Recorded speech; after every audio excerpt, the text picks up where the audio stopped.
Homeopathic doctors point কর্তৃক আয়োজিত উন্মুক্ত ক্লাস। আজকের ক্লাসের আলোচ্য বিষয়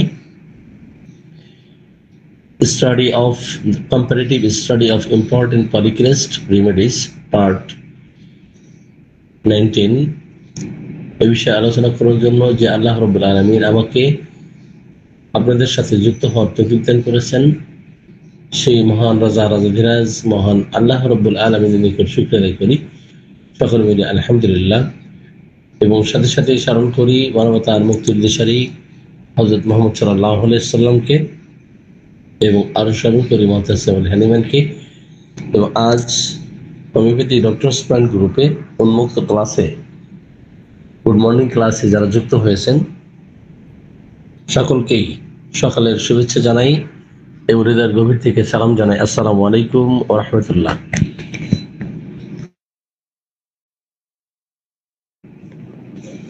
আশা করি আপনারা সকলে ভালো আছেন। আল্লাহর অশেষ কৃপায় আলহামদুলিল্লাহ আমিও একবার ভালো আছি। তো আজকে আমরা 19তম পর্ব আলোচনা করতে যাচ্ছি। ইতিপূর্বে 18টি পর্ব শেষ করেছি। যে সমস্ত ইম্পর্টেন্ট পলিক্রেস্ট রেমেডি আছে, তো আজকে যে 3টি রেমেডি নিয়ে আলোচনা করতে চাই সেটা কলোসিন, স্ট্যাবিসেগ্রিয়া এবং কোস্টিকাম। তো এই 3 মেডিসিন একটা পরে একটা ফলো করে। কলোসিনকে পরে স্ট্যাবিসেগ্রিয়া ফলো করে, কোস্টিকাম ফলো করে। তো এই 3 মেডিসিনের আমরা সোর্স এবং প্রভার জানতে চাই, যে 3 মেডিসিন কারা প্রুভিং করেছিলেন এবং সোর্স কি। আমরা কলোসিন এর উৎস সবাই জানি, এটা ভেষজ থেকে আসছে, তাই না? ভেষজ থেকে না, এটা উদ্ভিদ থেকে আসছে। মুহাম্মদ হ্যানিম্যান এই মেডিসিনটি প্রুভিং করেছিলেন। স্ট্যাবিসেগ্রিয়া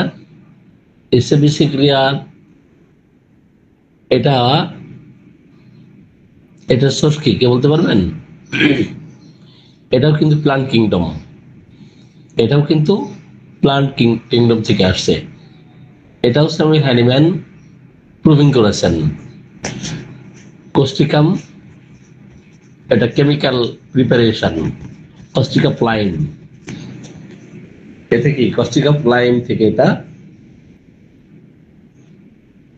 নেওয়া হয়েছে, এটাও হ্যানিম্যান প্রুভিং করেছেন। অর্থাৎ এই 3টা যে মেডিসিন, এই 3 মেডিসিনই কিন্তু সরাসরি মুতাসিমুল হানিম্যান প্রুভিং করেছেন। তাহলে এই 3 মেডিসিনের গুরুত্ব কিন্তু অনেক বেশি না, অনেক বেশি। আমরা সোর্স জানলাম, প্রভার জানলাম।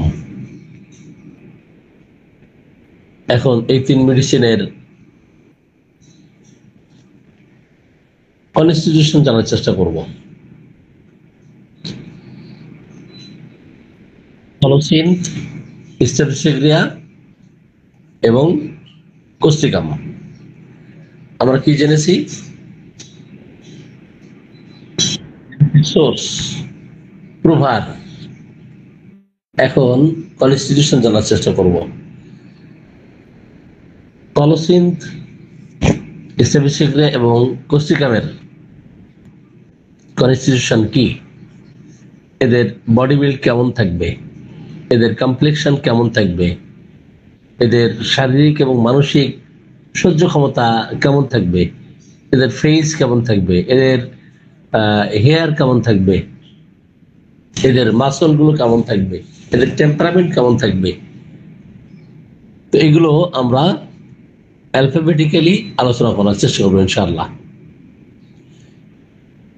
তো কোস্টিকামের এবং স্ট্যাবিসেগ্রিয়া এবং কলোসিন, অর্থাৎ কলোসিন ফলো করে স্ট্যাবিসেগ্রিয়াকে, আবার স্ট্যাবিসেগ্রিয়ার পরবর্তী যে remedy, followed remedy, complementary remedy, আমরা কোস্টিকামকে চিন্তা করতে পারি।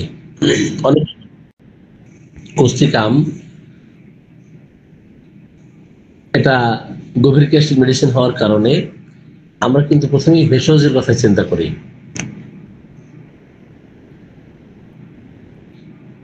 কলোসিন অ্যাপ্লাইয়ের পরে কমপ্লিটলি ভালো করা সম্ভব না হলে অনুপূরক পরিপূরক মেডিসিন হিসাবে আমরা স্টেভিসিগ্রিয়াকে চিন্তা করি, এবং কলোসিনের আরো অনেক অনুপূরক মেডিসিন আছে, তার মধ্যে অন্যতম একটি মেডিসিন স্টেভিসিগ্রিয়া। স্টেভিসিগ্রিয়া যখন ফেইল করে তখন আমরা কোস্টিকামের কথা চিন্তা করতে পারি, আরো অনেক অনুপূরক মেডিসিন আছে। তো আমরা অ্যালফাবেটিক্যালি এ থেকে শুরু করি। এই অ্যাপিটাইট অ্যান্ড অ্যাসিমিলেশন। দেখবেন কলোসিনের পেশেন্টদের ক্ষেত্রে এরা প্রচন্ড কিন্তু রাগান্বিত হয় যখন এদের পেটে ব্যথা হয়, কোনো খাবার খাইলো, এখন খাবার খাওয়ার ফলে দেখা গেছে প্রচন্ড পেইন করতেছে, এই সময় রাগান্বিত হয়। অথবা স্বামী স্ত্রীর মধ্যে কলহ সৃষ্টি হয়েছে, দ্বন্দ্ব হয়েছে, তো এই ক্ষোভের কারণে, রাগের কারণেও কিন্তু পেট ব্যথা করতে পারে।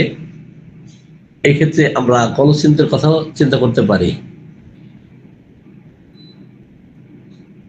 আর দীর্ঘদিন স্টেভিসিগ্রিয়ার উপরে যদি অবিচার করা হয়, তার প্রতি সুবিচার না করা হয়, তার প্রতি যদি ইনজাস্টিস করা হয়, ইনডিগনেশন হয়, ইনজাস্টিস হয়, দীর্ঘদিন তার দুঃখ কষ্ট চাপা রাখার ফলে তার অ্যাপিটাইট লস হয়েছে, ক্ষুধা কম হয়ে গেছে। Loss of appetite during prolonged grief, loss of appetite after prolonged grief, loss of appetite after indignation. অবিচার করার কারণে দীর্ঘদিন চাপা দুঃখ ক্ষোভ কষ্ট এটা চেপে রাখার ফলে দেখা গেছে তার ক্ষুধা কম হয়ে গেছে। আমরা ক্ষুধা কম হলে সিনার কথা ভাবি, আমরা ক্ষুধা কম হলে লাইকোপোডিয়ামের কথা ভাবি, আমরা ক্ষুধা কম হলে আরো যে সমস্ত মেডিসিন আছে ক্ষুধা বৃদ্ধি করার, এইগুলোর কথা চিন্তা করি, তাই না? কিন্তু এইভাবে মেডিসিন দেওয়ার কোনো সুযোগ নাই, এইভাবে রেমেডি দেওয়া যায় না। তো প্রত্যেকটা মেডিসিনের কিন্তু সুনির্দিষ্ট কারণ থাকে, এই স্পেসিফিক কজেশন অনুযায়ী কিন্তু তাদেরকে চিন্তা করতে হয়। কোস্টিকামের রোগীদের ক্ষেত্রে আপনি যখন দেখবেন যে তারা আন্তরিক হয়, মানুষের প্রতি অত্যন্ত সিম্প্যাথেটিক হয়, শুধু কি নিজেই সিম্প্যাথি দেখায় না অন্য থেকে পাওয়ার চেষ্টাও করে। সে নিজে সিম্প্যাথেটিক, বাট অন্যের থেকে পাওয়ার তার ইচ্ছাও থাকে। এই ধরনের রোগীদের ক্ষেত্রে হজম সংক্রান্ত সমস্যা, ক্ষুধাহীনতা, লস অফ অ্যাপিটাইট দেখা দেওয়া এবং গরম খাবার পছন্দ করা, সেক্ষেত্রে আমরা কোস্টিকামকে চিন্তা করতে পারি। আমরা বি থেকে বডি বিল্ড, তার শরীরের গঠনাকৃতি কেমন হবে। কলোসিনের রোগীদের ক্ষেত্রে সাধারণত আমরা দেখি এরা হালকা পাতলা গড়নের হয়। ক্রনিক অ্যাবডোমিনাল পেইনে সাফার করলে সেই ক্ষেত্রে আমরা কলোসিনের কথা চিন্তা করতে পারি। কিন্তু কলোসিন চাপে বসম হয় এবং তাপে বসম হয়। Warm application amelioration, hard pressure by amelioration. উত্তাপ প্রয়োগ করলে এবং জোরে প্রেশার ক্রিয়েট করলে, চাপ প্রয়োগ করলে কমফোর্ট ফিল করে। এরা হালকা পাতলা গড়নের হয়ে থাকে। আর স্টেভিসিগ্রিয়াও হালকা পাতলা গড়নের হয় এবং দুর্বল প্রকৃতির হয়। কিন্তু আত্মসম্মান, আত্মমর্যাদা খুব বেশি থাকে, যার ফলে প্রতিরোধ করতে চায় না, করতে পারে না।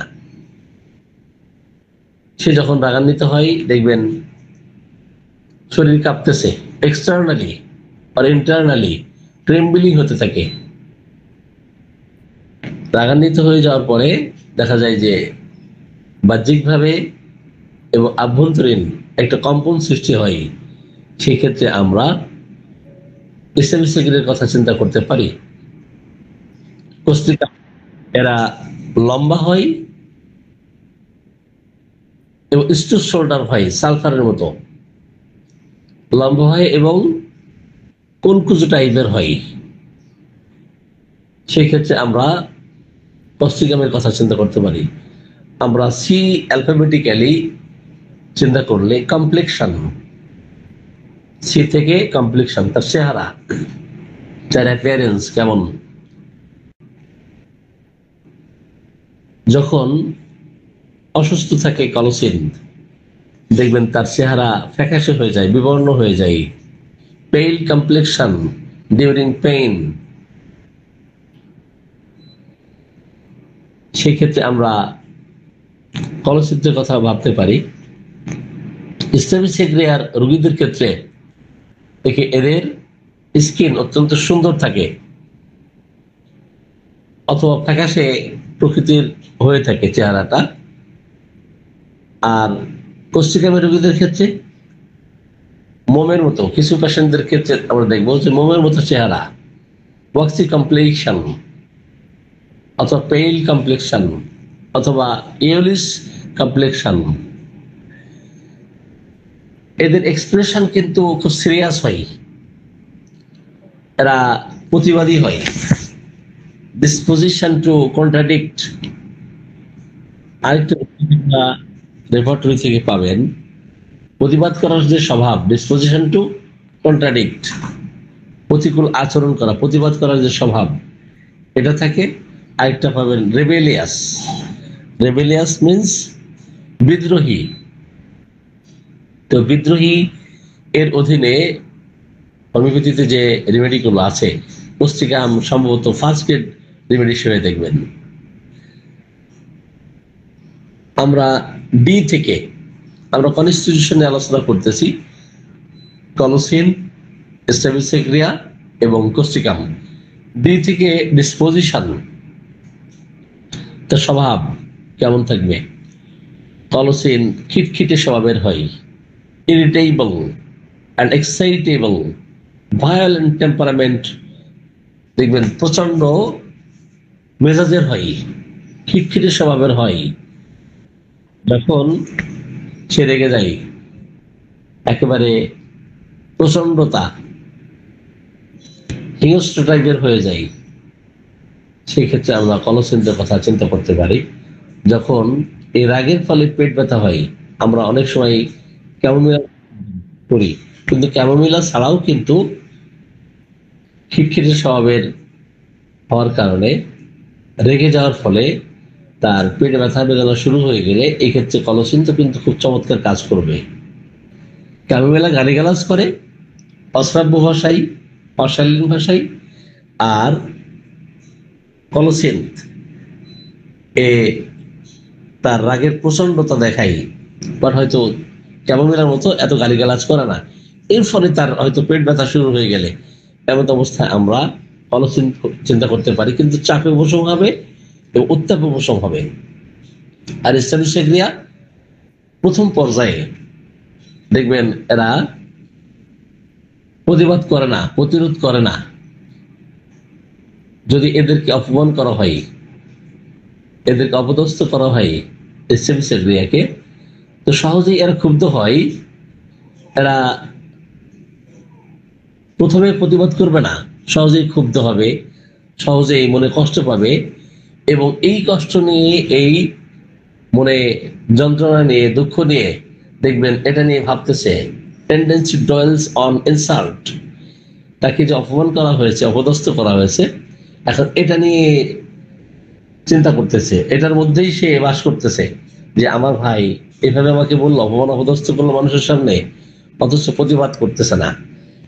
কিন্তু ল্যাটার কন্ডিশনে এসে একদম পরবর্তী পর্যায়ে এরা প্রচন্ড মাত্রায় প্রতিবাদ করে, এমনকি ভাঙচুর করে, মারধর করে, যার প্রতি ক্ষোভ আছে, রাগ আছে, এর প্রতি জিনিসপত্র ছুঁড়ে ফেলে। আপনার রেপার্টরিতে দুই ধরনের রুব্রিকই পাবেন। এরা মাইল্ড মাইন্ডেড, কিন্তু যখন আউটবাস্ট হয়, প্রচন্ডতা দেখা দেয়, এটা কিন্তু শেষ পর্যায়ে এসে একটা মানুষের সহ্য ক্ষমতা সবসময় একরকম থাকে না। হয়তো একটা পর্যায়ে সে সবকিছু মেনে নেয়, সহ্য করে, সহনশীল হয়, কিন্তু সহ্য করতে করতে পিঠ যখন দেওয়ালে ঠেকে যায়, তখন কিন্তু সামনের দিকে অগ্রসর হয়, ভাঙচুর করতে থাকে। এটা তার ভিতরের যে ক্ষোভ, কষ্ট, যন্ত্রণা, এটার বহিঃপ্রকাশ ঘটতে থাকে।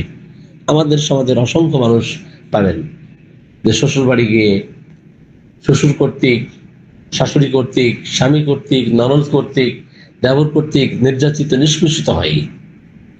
কিন্তু প্রথমে হয়তো নতুন বউ হিসাবে কিছু বলে না, 2 মাস, 6 মাস, 1 বছর, 2 বছর, 5 বছর যেতে যেতে ঠিকই কিন্তু সে রুখে দাঁড়ায় যে আমার তো পিছনে দেওয়াল থেকে গেছে।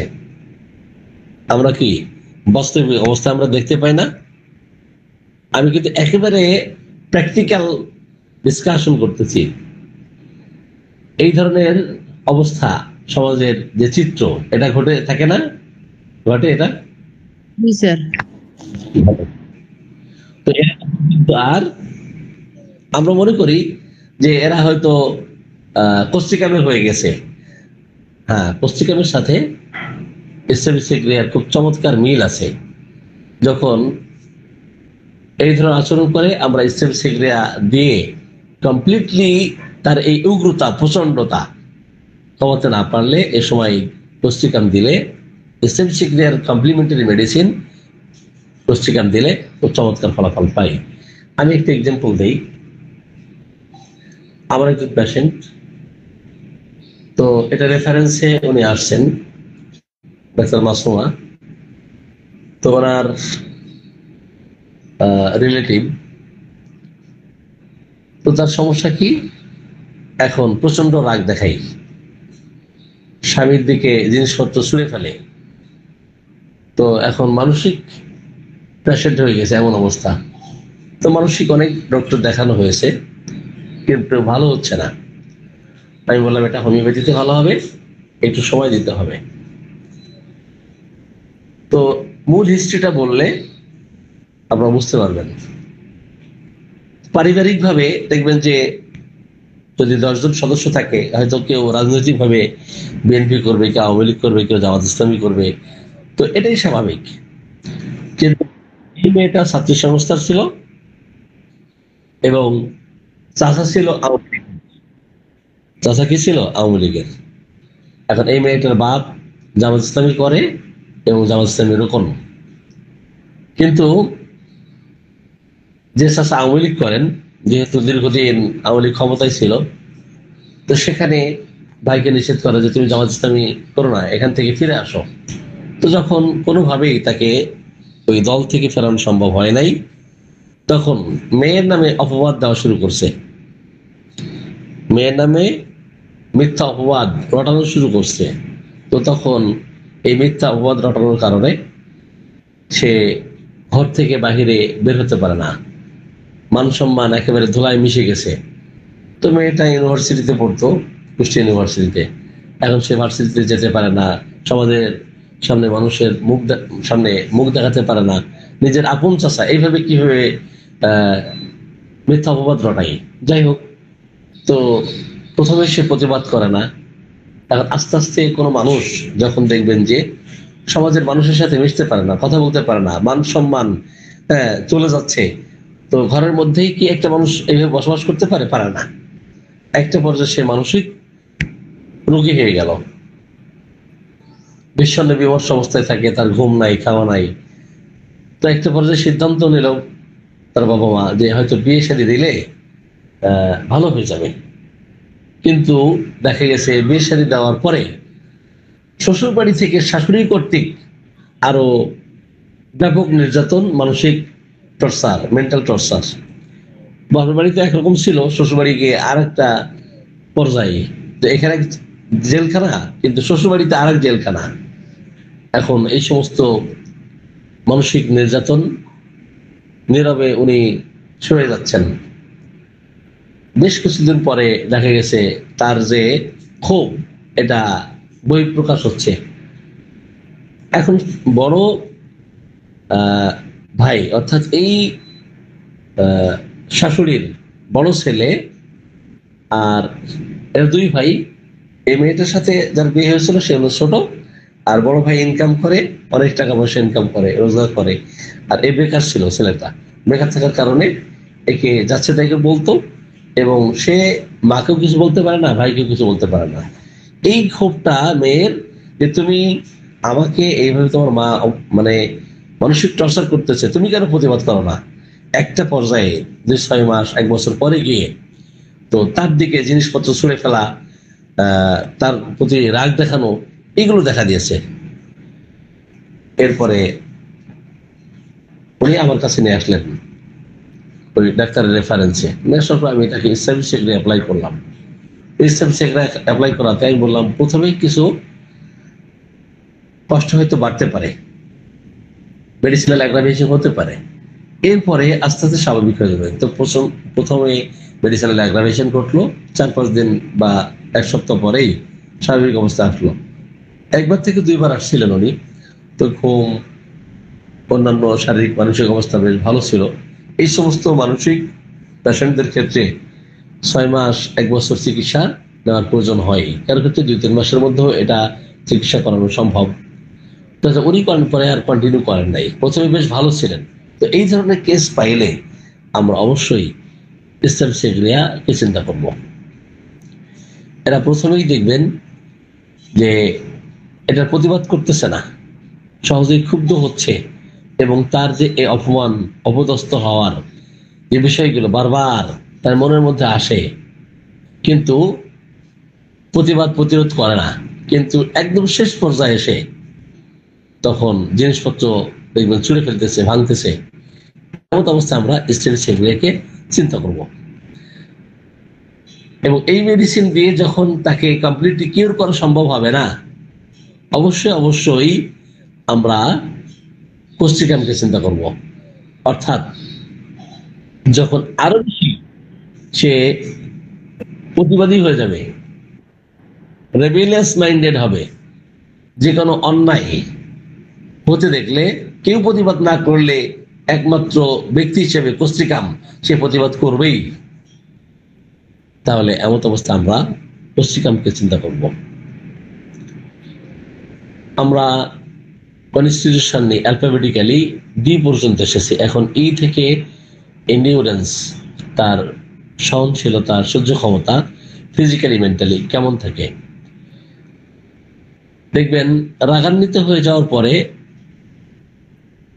কলসিন দুর্বল হয়ে যায়, তার দুর্বলতা দেখা দেয়। রাগান্বিত হওয়ার ফলে তার যখন পেট ব্যথা দেখা দেয়, এই পেট ব্যথা একেবারে তাকে ক্লান্ত করে ছাড়ে। সেক্ষেত্রে আমরা গরমে অর্থাৎ উত্তাপ প্রয়োগ করলে এবং জোরে চাপ প্রয়োগ করলে, সে ভালো ফিল করলে অবশ্যই আমরা কলসিনকে চিন্তা করব। আর স্টেপসেক্রিয়া এরা ইমোশনাল হওয়ার কারণে, অত্যন্ত আবেগপ্রবণ হওয়ার কারণে দেখবেন সহজেই কি হয়, সে যেমন সহজে মনে কষ্ট পাই, আবার সহজেই সে কিন্তু দুর্বল হয়ে যায়। অর্থাৎ তার স্ট্যামিনা লো থাকে, low stamina from suppressed emotion, easily offended, easily fatigue after mental strain. দেখবেন মানসিক যে কষ্ট, যন্ত্রণা, এগুলো ফলে সে সহজেই দুর্বল হয়ে যায়। সেক্ষেত্রে আমরা স্টেপস সেক্টরের কথা চিন্তা করব। অপরদিকে কোস্টিকাম দীর্ঘদিনের ক্ষোভ, দীর্ঘদিনের কষ্ট, মনোযাতনা, সেই ক্ষেত্রে আমরা কোষ্ঠীকামের কথা চিন্তা করতে পারি, কিন্তু কোষ্ঠীকাম কিন্তু তার নিজের কষ্টের কথা, নিজের শারীরিক এবং মানসিক যন্ত্রণার কথা, এগুলো কিন্তু মানুষের সাথে বলতে বলতে কান ঝালাফালা করে দেয়। আর ইসলামিক এগুলো বলতে চায় না, তার আত্মসম্মান আত্মমর্যাদা খুব বেশি, এই জন্য নিজের মধ্যে এগুলো রাখতে চাই। কিন্তু কোষ্ঠীকাম দীর্ঘদিন এই ধরনের, তার যদি গ্রিফ থাকে, তার কষ্ট থাকে, ক্ষোভ থাকে, দুঃখ থাকে, এটা মানুষের সাথে তার শারীরিক এবং মানসিক কষ্টের কথা বলতে থাকে, কান ঝালাফালা করে দেয়। আমরা এমন অবস্থায় আমরা কোষ্ঠীকামের কথা আমরা চিন্তা করব।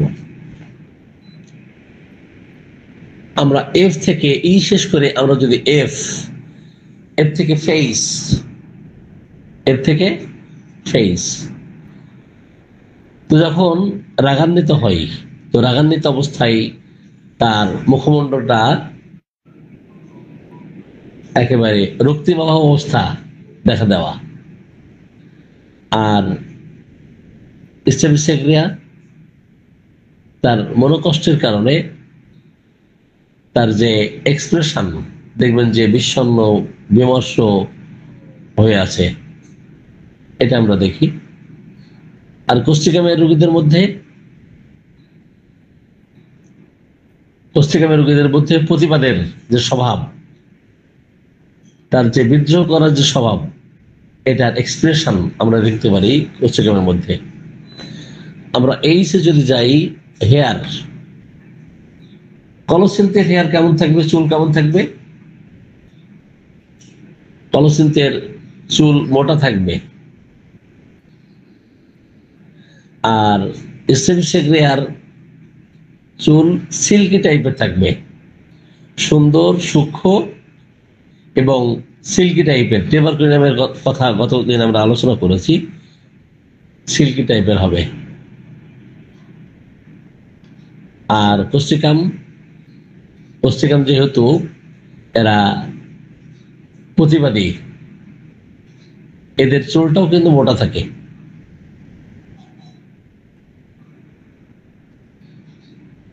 আমরা যদি ইমিউনিটি দেখি, আই থেকে ইমিউনিটি অ্যান্ড রেজিস্ট্যান্স, দেখবেন নিউরোলজিক্যাল তার সমস্যা দেখা দেয়, তার নিউরালজিয়া দেখা দেয় কোষ্ঠীকামের, যখন সে অ্যাবডোমিনাল ইনফ্লামেশনে সাফার করে, কলিক পেইন দেখা দেয়, দেখবেন তার শুল বেদনা শুরু হচ্ছে, এটা কলসিন্থের ক্ষেত্রে দেখি। আর স্টেমিসেগ্রিয়া রোগীর মধ্যে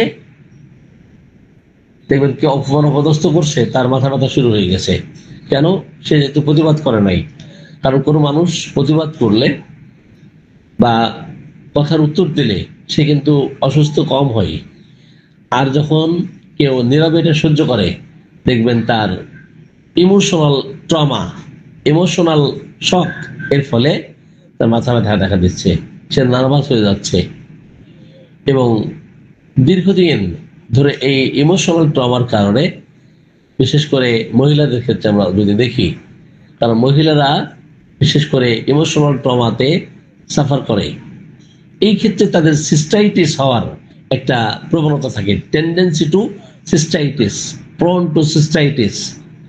এখন এই সিস্টের কারণ আপনি হয়তো উদ্ঘাটন করতে পারতেছেন না, কিন্তু যখন স্বামী তাকে ট্রমাতে রাখে, পরিবারের আরো সদস্য তাকে যখন মেন্টাল প্রেশারে রাখে, সে প্রতিবাদ করে না, দেখবেন তার প্রস্রাব সংক্রান্ত সমস্যা, প্রস্রাবে জ্বালাপোড়া হচ্ছে, ইউটিআই সে সাফার করতেছে, সে সিস্টাইটিসে সে সাফার করতেছে।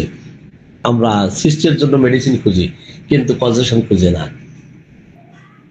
যখন আমরা কজেশন জানতে পারবো, তখন ওই সিস্টাইটিস কিন্তু এই স্টেমিসেগ্রিয়াই কিন্তু ভালো হয়ে যাবে। আর কোষ্ঠীকামের রোগীদের ক্ষেত্রে আমরা দেখি যে প্যারালাইসিস হওয়ার প্রবণতা, সেটা ঠান্ডা লাগার কারণে। শীতকালে অধিক শীত পড়তেছে, এখন শীতের মধ্যে যারা বাইরে কাজ করতে যায়, তো এই শীতকে মেনে নিয়ে তাকে কাজ করতে হয়। তো অধিক শীতের মধ্যে কাজ করার ফলে ডান পার্শ্বে যদি তার প্যারালাইসিস দেখা দেয়, তাহলে আমরা সেই ক্ষেত্রে কোষ্ঠিকামের কথা আমরা চিন্তা করতে পারি। শীতের কারণে কাশি দেখা দিচ্ছে, দীর্ঘদিন কাশি, ক্রনিক কফ। এখন এই ক্রনিক কফ অ্যালোপ্যাথিক হোমিওপ্যাথিক কোনো চিকিৎসা নিয়ে ভালো হচ্ছে না, কিন্তু একজন বিদগ্ধ বিচক্ষণ হোমিওপ্যাথির কাছে আসলে এই কাশির কজেশন, তার অ্যামেলিয়েশন, অ্যাগ্রাভেশন এগুলো জিজ্ঞেস করবেন। যদি কিনা এই কাশি ঠান্ডা পানিতে উপশম হয়, এবং শীতের ঠান্ডাতে এই কাশি শুরু হয়েছিল আজ থেকে 5 বছর আগে বা 3 বছর আগে, শীতকালীন কাশি, শীত আসলেই তার কাশি দেখা দেয়, এবং এই শীতের সময়ে শীতের ঠান্ডা পানি পান করা মাত্রই তার কাশি যদি চলে যায়, অপরদিকে তার কনস্টিপেশনের হিস্ট্রি না হয়, যে সাধারণত হাই কমরে বসলে একটু দাঁড়িয়ে পায়খানা করলে ইজি পায়খানা হয়, আর অপরদিকে তার মানসিক লক্ষণ সিম্প্যাথেটিক যদি হয়, সিম্প্যাথি দেখে মানুষের প্রতি, আর কোনো লক্ষণ নেওয়ার দরকার নাই, এই 3 লক্ষণই পুষ্টিকাম দিলে দেখবেন এই ক্রনিক কফ থেকে সে নিষ্কৃতি পাবে। আমি কি এই বিষয়টা স্পষ্ট করতে পেরেছি? Yes, sir.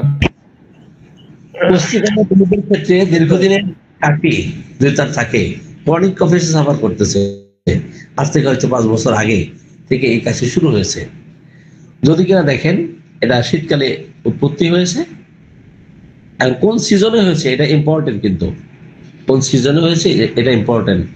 কিসে উপশম, কিসে বৃদ্ধি, তার মানসিক লক্ষণ 2-1টা, এবং ফিজিক্যাল আরো কিছু সিমটম পাইলে তো আর কোনো কথাই নাই। কি বলেছি যে ক্রনিক কফে সাফার করলে কোষ্ঠিকাম, তাহলে শীতকালে বৃদ্ধি, ঠান্ডা পানি পান করলে, কোল্ড ড্রিঙ্কস, কোল্ড ওয়াটারে তার কাশি কম হয়ে যাবে, সে মানুষের প্রতি অত্যন্ত সহানুভূতিশীল হবে, এবং কোষ্ঠকাঠিন্য থাকবে। এই কোষ্ঠকাঠিন্য দাঁড়িয়ে পায়খানা করলে, যারা হাই কমোডে পায়খানা করে, স্টুল ত্যাগ করে, এদের পায়খানাটা ইজি হয়। লো কমোডে বসলেন পায়খানা বেগ আসতে চায় না, এমন অবস্থায় কোষ্ঠিকাম দিলে একেবারে ম্যাজিকের মতো কাজ করবে। সম্মানিত চিকিৎসকবৃন্দ, আমরা আই শেষ করে জেতে যাব। আমরা কনস্টিটিউশন নিয়ে আলোচনা করতেছি, যে থেকে জয়েন্টস অ্যান্ড মাসল। তো যখন তার পেইন শুরু হয়, এই পেইন এর ধরনটা হচ্ছে ক্রাম্পিং পেইন হবে। কি ধরনের পেইন হবে? ক্রাম্পিং পেইন হবে। এবং muscle and tendons, contraction of muscle and tendons. যখন কোনো পেশেন্টকে আপনি দেখবেন যে পায়ের যে কাপ মাসল আছে, পায়ের যে কাপ মাসল, এই কাপ মাসল তার প্রায়ই টেনে ধরে, কিসে ধরে, ক্রাম্পিং হতে থাকে, কন্ট্রাকশন হয়, সংকুচিত হয়ে যায়, শর্ট হয়ে যায়, শর্ট এন্ডেড মাসল। তাহলে সংকুচিত হয়, অনেক ছোট হয়ে আসে। অনেক সময় দেখেন যে পায়ের কাপ মাসল টেনে ধরে, আর সহজে সোজা করা যায় না, তো পাটাকে কি করতে হয়, ম্যাসেজ করতে হয়, অথবা গরম সেক দিতে হয়, দিলে দেখবেন কোষ্ঠিকাম ওই সময় ভালো ফিল করতেছে। কোনো মানুষ রাগান্বিত হয়েছে, এখন এই সমস্যাটা তার পেটে না গিয়ে, এই রাগ সাপ্রেসড হয়ে, অ্যাঙ্গার সাপ্রেসড হয়ে, তার পেট ব্যথা দেখা না দিয়ে যদি কাপ মাসল টেনে ধরে, খিচে ধরে, এবং আক্রান্ত স্থান যদি চেপে ধরা হয়, গরম প্রয়োগ করা হয়, এই খিচে ধরা ভাব, এই ক্রাম্পিং পেইন যদি না থাকে, এবং আক্রান্ত স্থান রিজিড হয়ে গেছিল, রিজিডিটি ডিউরিং পেইন, এই ক্ষেত্রে পলিসিন কিন্তু খুব চমৎকার কাজ করবে। পলিসিন দেওয়ার পরেও যখন এটা ভালো হচ্ছে না, এমন অবস্থায় কোষ্ঠিকাম অ্যাপ্লাই করলে খুব চমৎকার ফলাফল পাবেন। আমি অসংখ্য পেশেন্টদের ক্ষেত্রে আমি কোষ্ঠিকাম অ্যাপ্লাই করে কমপ্লিটলি কিওর করতে সক্ষম হয়েছি। এনিওয়ে, তাহলে জয়েন্ট অ্যান্ড মাসলের ক্ষেত্রে কলসেন্টের ভূমিকা আছে। যখন তার পেইন হয়, দেখবেন এটা রিজিড হয়ে যাচ্ছে, ক্রাম্পিং পেইন হচ্ছে, কন্ট্রাকশন হচ্ছে, মাসলগুলো সংকুচিত হয়ে যাচ্ছে, এমন অবস্থায় কলসেন্ট খুব চমৎকার কাজ করবে। আর দীর্ঘদিনের মানসিক যে যাতনা, প্রলংড মেন্টালি স্ট্রেইন, এর ফলে মাসল গুলো উইক যখন হয়ে যায়, muscle weakness after prolong mental grief, after prolong mental strain, এই ক্ষেত্রে আপনি অবশ্যই ইসলামিক সেক্রিয়াকে চিন্তা করবেন। আর কোস্টিকাম শীতকাল আসলে তার জয়েন্ট গুলো একটু স্টিফ হয়ে যায়, অবশ হয়ে যায়, নামনেস দেখা দেয়, contraction of muscle and tendons, stiffness of joints, specially paralytic patient, প্যারালাইসিসে আক্রান্ত রোগীদের ক্ষেত্রে, প্যারালাইটিক উইকনেস এর ক্ষেত্রে দেখবেন যে তাদের জয়েন্ট গুলো স্টিফ হয়ে যাচ্ছে, মাসল গুলো, মাসল এন্ড টেন্ডনস গুলো কন্ট্রাকশন হচ্ছে, সংকুচিত হচ্ছে। এবং প্যারালাইসিসে আক্রান্ত হলে যে ধরনের দুর্বলতা দেখা দেয়, এই ধরনের দুর্বলতা দেখা দিচ্ছে। আপনি অবশ্যই এই ক্ষেত্রে পুষ্টিকামের কথা চিন্তা করবেন। আমরা যে শেষ করে আমরা কে তে যাব, আই জে কে। তাহলে অ্যালফাবেটিক্যালি এ থেকে আমরা কে পর্যন্ত আসতেছি। কে থেকে কাইন্ড অফ টেম্পারামেন্ট, তাদের টেম্পারামেন্টের যে ধরন, যে প্রকার, এরা বিলিয়াস কনস্টিটিউশনের হয়, বিলিয়াস টেম্পারামেন্ট হয়, কলেরিক টেম্পারামেন্টের হয় এবং সহজেই রাগান্বিত হয়ে যায় কলসিন। সেই ক্ষেত্রে আমরা কলসিন চিন্তা করব। আর যার স্যাঙ্গুইন টেম্পারামেন্টের, নার্ভাস টেম্পারামেন্টের, অত্যন্ত পরিচ্ছন্ন মনের, রিফাইন্ড অ্যান্ড সেন্সিটিভ, এরা আবেগকে কি করে হাইড করতে থাকে, keeps emotion hidden until breaking point। দেখবেন স্টেমিসেক্রিয়ার পেশেন্টকে তাদের যে আবেগ, এটা চেপে রাখে, দমন করে রাখে, এটা প্রকাশ করে না। তার কষ্ট, দুঃখ, স্টেমিসেক্রিয়া এটা শেয়ার করে না। অল্পতেই সে ক্ষুব্ধ হয়, অল্পতে সে মনে কষ্ট পায়, দে আর অফেন্ডেড ইজিলি, এবং নার্ভাস টেম্পারামেন্টাল হয়। সেই ক্ষেত্রে আপনি অবশ্যই পুষ্টিকামের কথা চিন্তা করবেন। আর যারা ইমোশনাল, বাট এটা দীর্ঘদিনের ইমোশনাল স্ট্রেস আছে, দীর্ঘদিনের ইমোশনাল গ্রিফ আছে, তো সেই ক্ষেত্রে আমরা যদি কান ঝালাফালা করে দেয় বলতে বলতে, তাদের কষ্টের কথা, দুঃখের কথা বলতে বলতে তার প্রতি ইনজাস্টিস করা হচ্ছে, এই ক্ষেত্রে আমরা পুষ্টিকামকে চিন্তা করব। এই ক্ষেত্রে কি আমরা পুষ্টিকামকে ভাবব। আমরা ফিজিক্যাল কনস্টিটিউশনের কথা চিন্তা করি একটু। কলসিন কিন্তু স্ট্রং মাসল হয়, এদের মাসল কিন্তু স্ট্রং হয়, দৃঢ় হয়, শক্ত হয়। আর স্টেমিসেক্রিয়ার এদের যে ফিজিক্যাল মেকআপ একটু ভঙ্গুর প্রকৃতির, দুর্বল প্রকৃতির। এবং যে সমস্ত যুবক যুবতী বিয়ে শাদী করে, তো এই বিয়ে শাদীর পরে দেখা যায় যে সেক্সুয়াল ইন্টারকোর্স করলেই তাদের ইউরিনারি কোনো প্রবলেম দেখা দিচ্ছে, প্রস্রাবে জ্বালাপড়া হচ্ছে, প্রস্রাব ক্লিয়ার হচ্ছে না, প্রস্রাবে গেছে এটা ক্লিয়ার হচ্ছে না, প্রস্রাবের সময় নয় অন্য সময় জ্বালা হচ্ছে, এবং সেক্সুয়াল অর্গান এফেক্টেড হয়। সেক্সুয়াল যে অর্গান ইস্যু, এগুলো আমরা পুষ্টিকামের ক্ষেত্রে দেখি।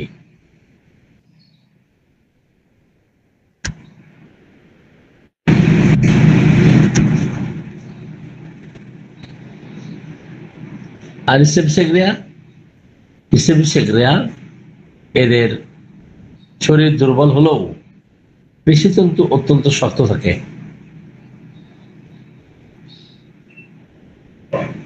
এদের স্কিন পার্ট কেমন হবে, এদের থার্মাল রিলেশনশিপ কেমন থাকবে,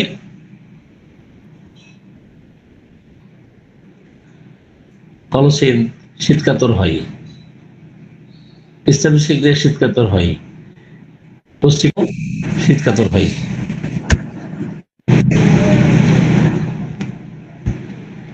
কলসিন শীতকাতর, স্ট্যাটিস্টিকদের শীতকাতর এবং পুষ্টিকামও শীতকাতর।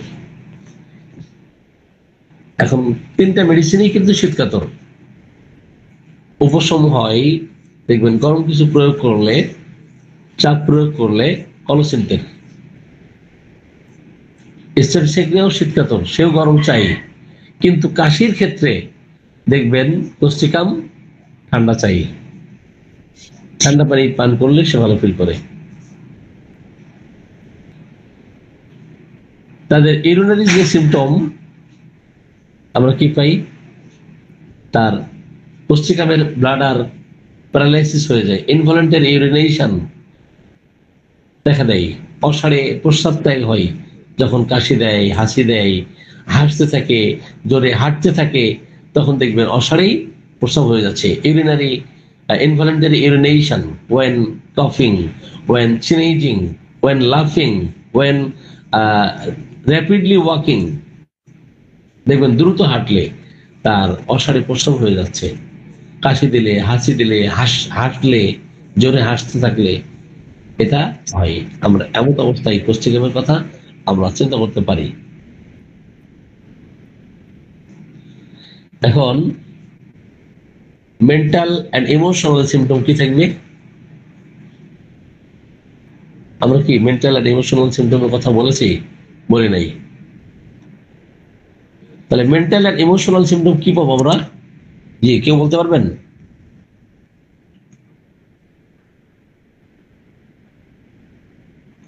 কে বলতে পারবেন?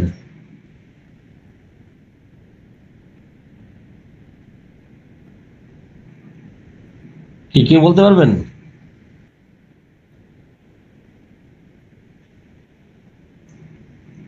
বলতে পারবেন না?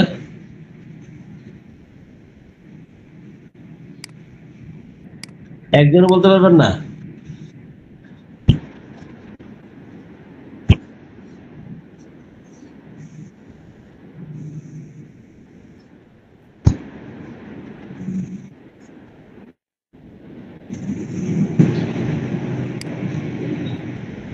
আর আর কি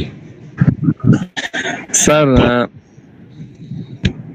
কলসিন্থের পেশেন্ট সব সহ্য, কলসিন্থ রাগী হয়, কেউ তাকে অপমান করলে সে এটাকে বারবার ভাবতে থাকে, ভাবতে একটা পর্যায়ে সে অসুস্থ হয়ে যায় স্যার। হ্যাঁ, কলসিন্থের emotional symptom, mental emotional symptom হচ্ছে প্রচন্ড রাগ থাকে এবং রাগটা হঠাৎ করে দেখা দেয়।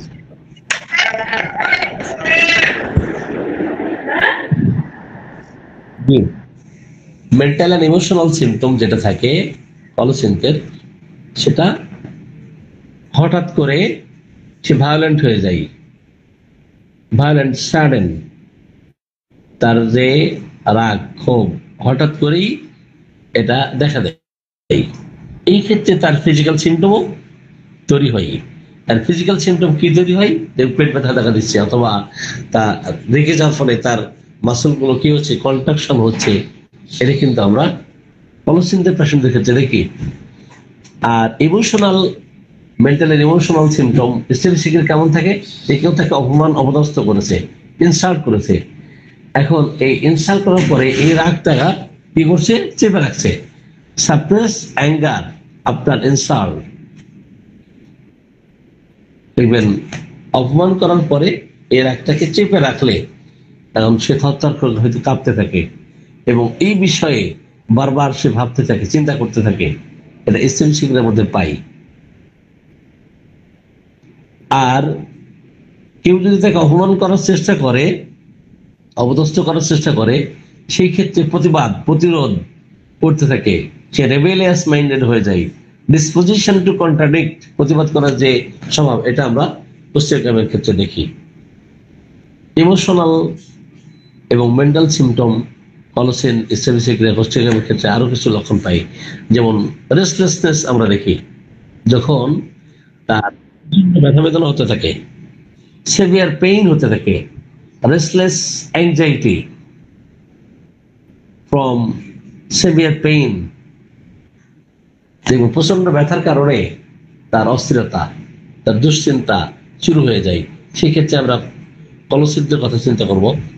আর ইচ্ছাবিচ্ছিন্নতার কথা চিন্তা করব যে anxiety from suppress emotion or sexual issues, সেই ক্ষেত্রে আমরা ইসলামিক সাইকিয়াট্রির কথা চিন্তা করব। ইসলামিক সাইকিয়াট্রি রোগীরা দেখবেন যে তাদের যে সেক্সুয়াল যে ডিজায়ারটা এমন পর্যায়ে থাকে যে খাইতে গেলে, বসতে গেলে, উঠতে গেলে একেবারে সব সময়ের জন্য ডোয়েলস on sexual matters, ডোয়েলস on sexual subjects. এই যৌন চিন্তা ছাড়া আর মাথায় কোনো চিন্তা নাই। যদি শীতকাতর হয় একমাত্র মেডিসিন পাবেন স্টেমিস্টেক্রিয়া। যৌন চিন্তা বাট সে নিচু মন মানসিকতার, বড় লোকের সন্তান, সে প্রেম করবে বা যৌন ক্রিয়াকলাপ করবে বস্তির মানুষের সাথে, তাই না? এটা অ্যাসিড ফ্লোরের ক্ষেত্রে দেখবেন। আর কোস্টিকামের অ্যাংজাইটি তার ভবিষ্যৎ নিয়ে, অ্যাংজাইটি অ্যাবাউট ফিউচার, ভবিষ্যৎ নিয়ে তার দুশ্চিন্তা, উৎকণ্ঠা। পাশের বাড়িতে কেউ অসুস্থ থাকলে সে নিজে অসুস্থ কোস্টিকাম, কিন্তু অন্যকে নিয়ে তার দুশ্চিন্তা, আরে মানুষটা কষ্ট পাচ্ছে, না খেয়ে আছে, দীর্ঘদিন সে রোগে ভুগতেছে, ওকে কিছু হেল্প করা দরকার, তাই না? অন্যকে নিয়ে দুশ্চিন্তা, অ্যাংজাইটি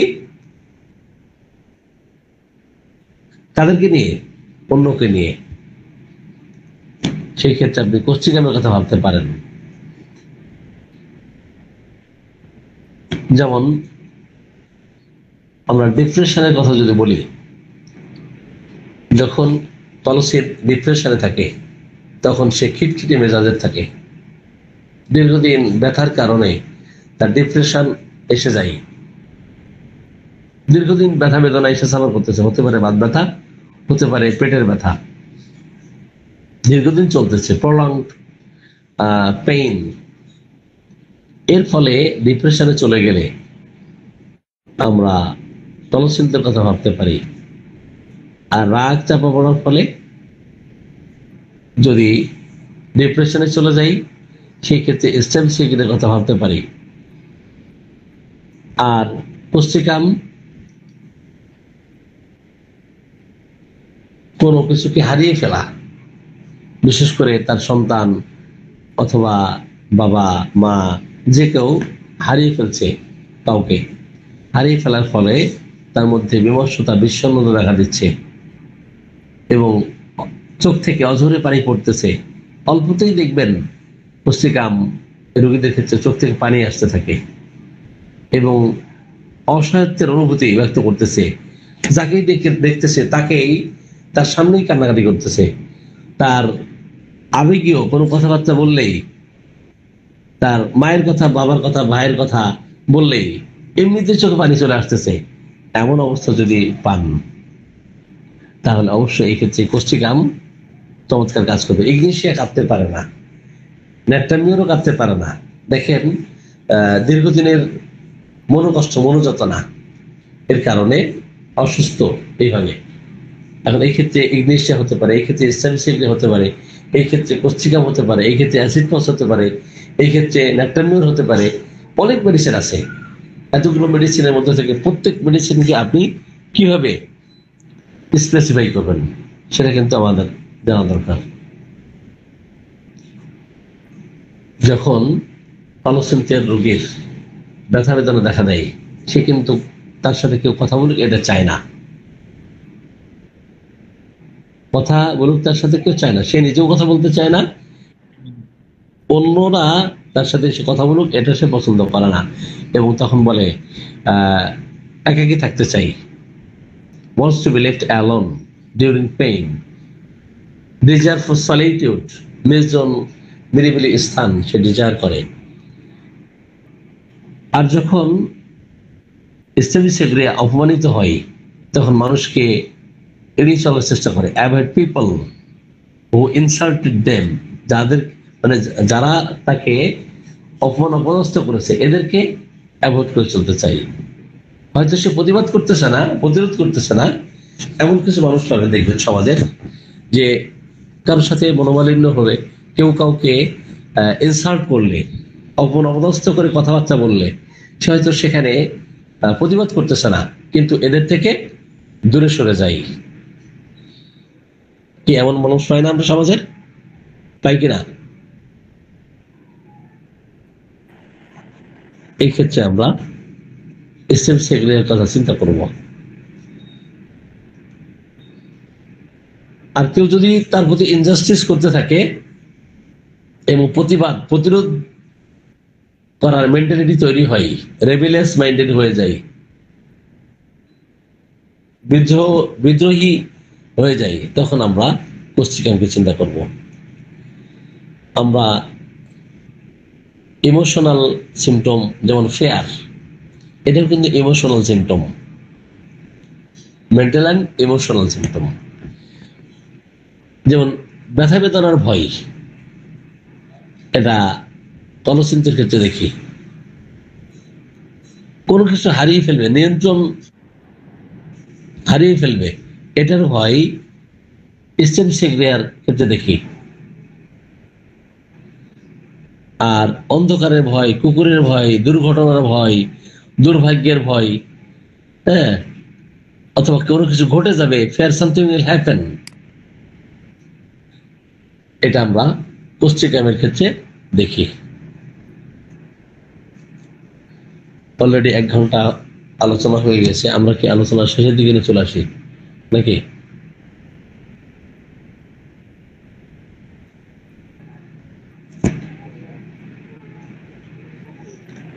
আসসালামু আলাইকুম স্যার, আমার একটু সমস্যার কথা শুনবেন? হ্যাঁ, ঠিক আছে, আমরা আলোচনা শেষে শুনবো। আমরা এখন কলসিনকে কিন্তু দেখেন, এরা রিভেঞ্জফুল হয়, প্রতিশোধ পরায়ণ হয়। আর ইসলামিক তাদের আবেগকে চাপা রাখে। আর কোস্টিকাম সে প্রতিবাদ করবে, বাট প্রতিশোধ নেবে না। প্রতিবাদ করবে, বাট প্রতিশোধ নিতে চাইবে না। যেহেতু মানুষের প্রতি সিম্প্যাথি বেশি, অন্যায় দেখলে সে প্রতিবাদ করবে, প্রতিরোধ করবে, বাট সে কি করবে না? রিভেঞ্জফুল হবে না, প্রতিশোধ পরায়ণ হবে না। এই ক্ষেত্রে আমরা কোস্টিকামের কথা ভাবতে পারি। আমরা যদি উইপিং এর কথা চিন্তা করি, যেমন কান্নাকাটি করে, এখন কান্নাকাটি করে ব্যথা বেদনার কারণে, কলসিন। আর স্টেমসেগ্রিয়া কান্নাকাটি করে তাকে অপমান অপদস্থ করার কারণে, সে নিজেকে সাইলেন্ট করে ফেলে, নীরব হয়ে যায়। সেই ক্ষেত্রে স্টেমসেগ্রিয়া।